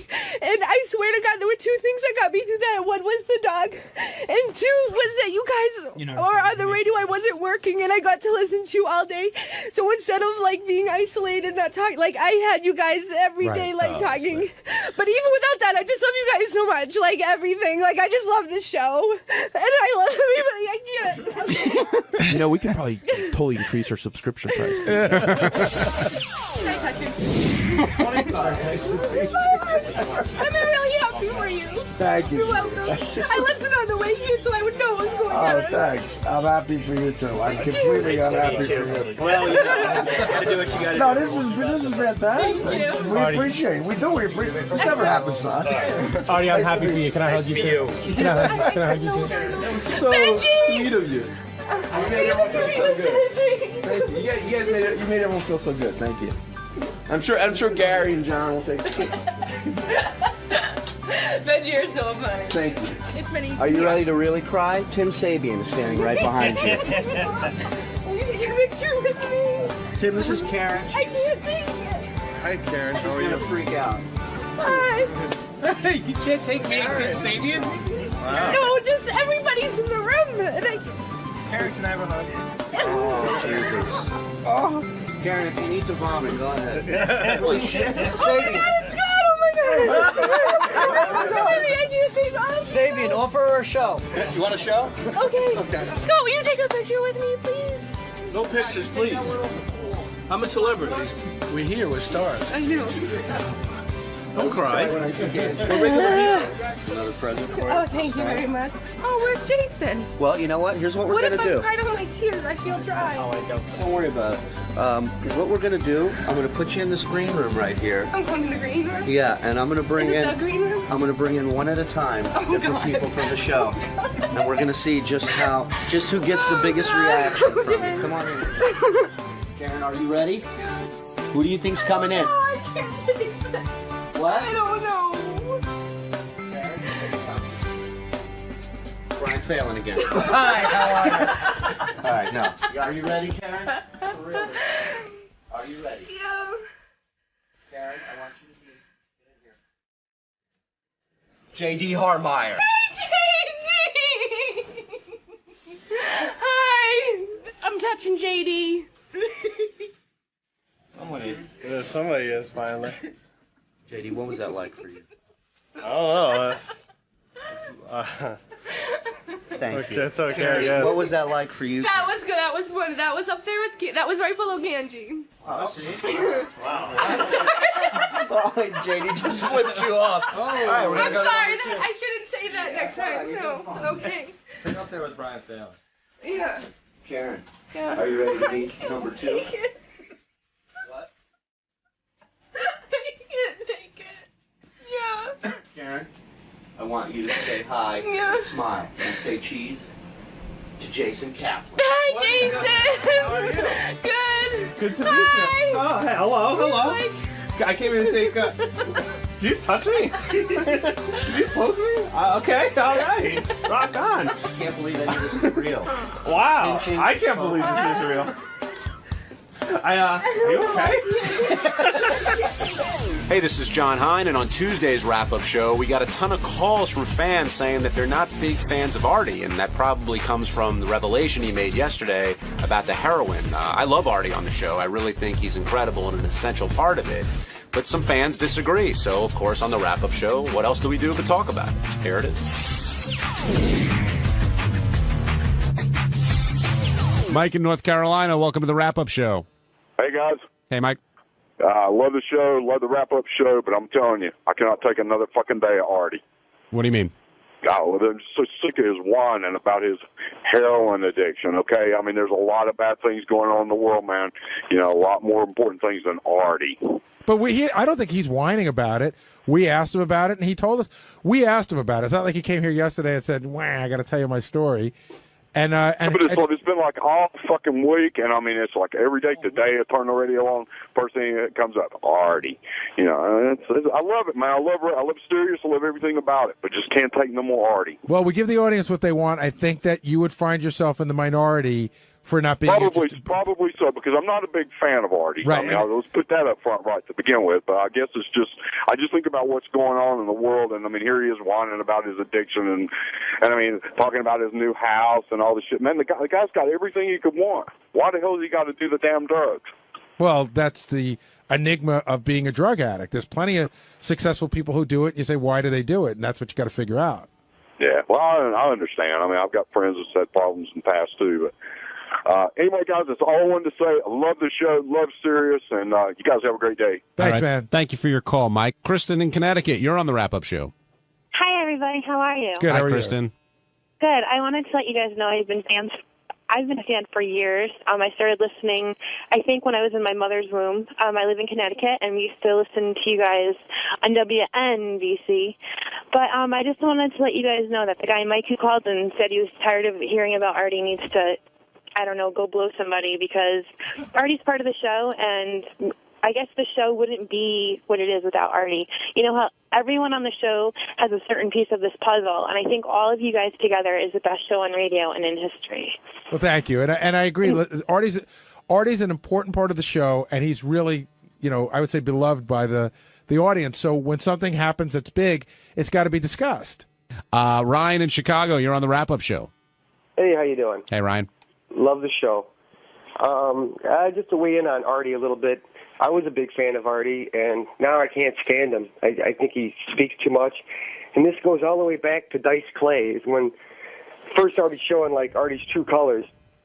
But anyway, if somebody could tell me where I could get I Fucked Artie's Sister T-shirt, I'd appreciate it. You can't get them; they're not available. And what do you mean when you said it goes all the way back to Dice Clay? What do you mean by that? You mean the way he acted when he didn't get paid and that whole thing? Exactly. I don't know if he was just trying to make it fun for radio or good for radio or what, but the whole thing turned me off about him. And he does, like, at any time he can tell you what he does for somebody else, or throws his money around and make sure everybody knows it. I don't know, just turned me off over time. I did like him a lot. I can't stand him. Ryan, you're entitled to your opinion. Everybody can't be loved by everybody. Yeah, Ryan, not a big Artie fan, but thanks for letting us know how you feel. Were you going to say something, Ben? No, the shirt's really sold out. They're not available. I said they're not. Andy in Connecticut, you're on the wrap-up show. Hey, how you guys doing there? I love the show, guys, all of it, even including Artie. Just wanted to call and pipe in a little, my opinion on the last guy, the guy before the last one that called complaining about Artie and shut him up and what was him about his addiction and stuff. I mean, I think he's a great part of the show, especially when he let him fall asleep and videotape him eating the cupcake and speed it up. And I had the TV show for a while there until we got it replaced with the AT&T TV, and I can't get it anymore, but I think it's a great part of the show when he pipes in and fights with High Pitch Eric or all the other guys and stuff. I think it's just a good addition to the show. Listen, I'm one of the, as a guy who works on the show and is theoretically Artie's boss, I've never been annoyed in any way by the Artie falling asleep thing. I think that's, I don't know that it's always funny, but I find it to be real. It's it's very real, and sometimes it makes me laugh. And I've never been like, oh, listen, this ain't a factory. Some people call Artie. What was it? Doc Artie 40 minutes pay because he slept. Well, yesterday there were callers who were giving Howard and Robin a lot of shit for enabling Artie, and that's one of the examples they use. Like you should run a tighter ship, but this isn't your typical ship, right? And it's funny too because I was talking to Craig Gass yesterday, and he was reminding me about how he fell asleep on the air once. And got yelled at so bad. Like, that wasn't funny. So why was it not funny when Craig Gass fell asleep, but it's really funny when Artie falls asleep? And what was your response? I don't know. He just said, yeah, I remember when I got yelled at. We didn't really get into it. But I said to myself, yeah, I do remember that. Why is one funny and the other isn't funny? It's a timing. It's Artie's timing. Yeah, his timing of sleeping is good. I think that what happens is Artie gives you so much, and he tells you who he is. You certainly understand the sleeping. Like, again, I'm so retarded. I really would tell everybody that he's on drugs. I go, listen, the guy has 3 Hawaiian punches, 2 cupcakes, and that really seems feasible to me. Well, he said again. I do believe he's telling the truth that a lot of some of the sleeping, because it goes back like 2 years, right, was not drug induced. Well, you're laughing. That's comforting to know. No, it's weird, but I really think that he has these high carb crashes. And I'm still going with that some of the time that's true. Raphael in Phoenix, you're on the wrap-up show. Has he made you curious at all about trying heroin? No.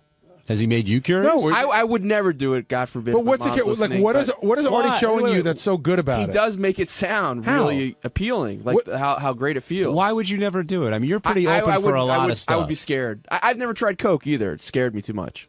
But what is Artie doing that looks so alluring? He's overweight. His life seems to be spiraling out of control. He's falling asleep. What's the allure Is it of the way heroin? he describes the high? He makes it sound like you should experience it. Yeah, I'm not getting that out of it. Yeah. I'm not going to, if God forbid my mom's listening about that. But I really wouldn't. But I see the appeal. I mean, he makes it sound really good.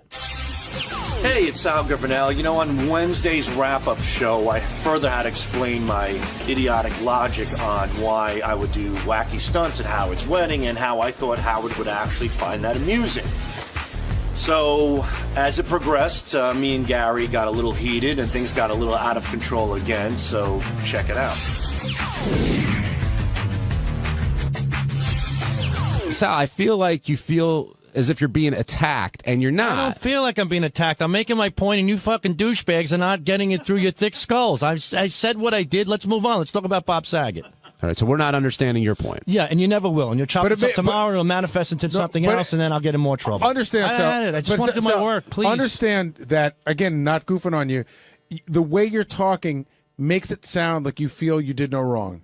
I'm not. I made it perfectly clear that I did something wrong. That I put my thoughts out there for the world to hear, and I creeped out Howard, and I regret it. I don't think, absolutely did something. Wait. But if it's Sal was crazy. sincerely having this thought, I'm being totally serious. It was wrong for him to tell you that. Absolutely, it's you not necessary to discuss it with you.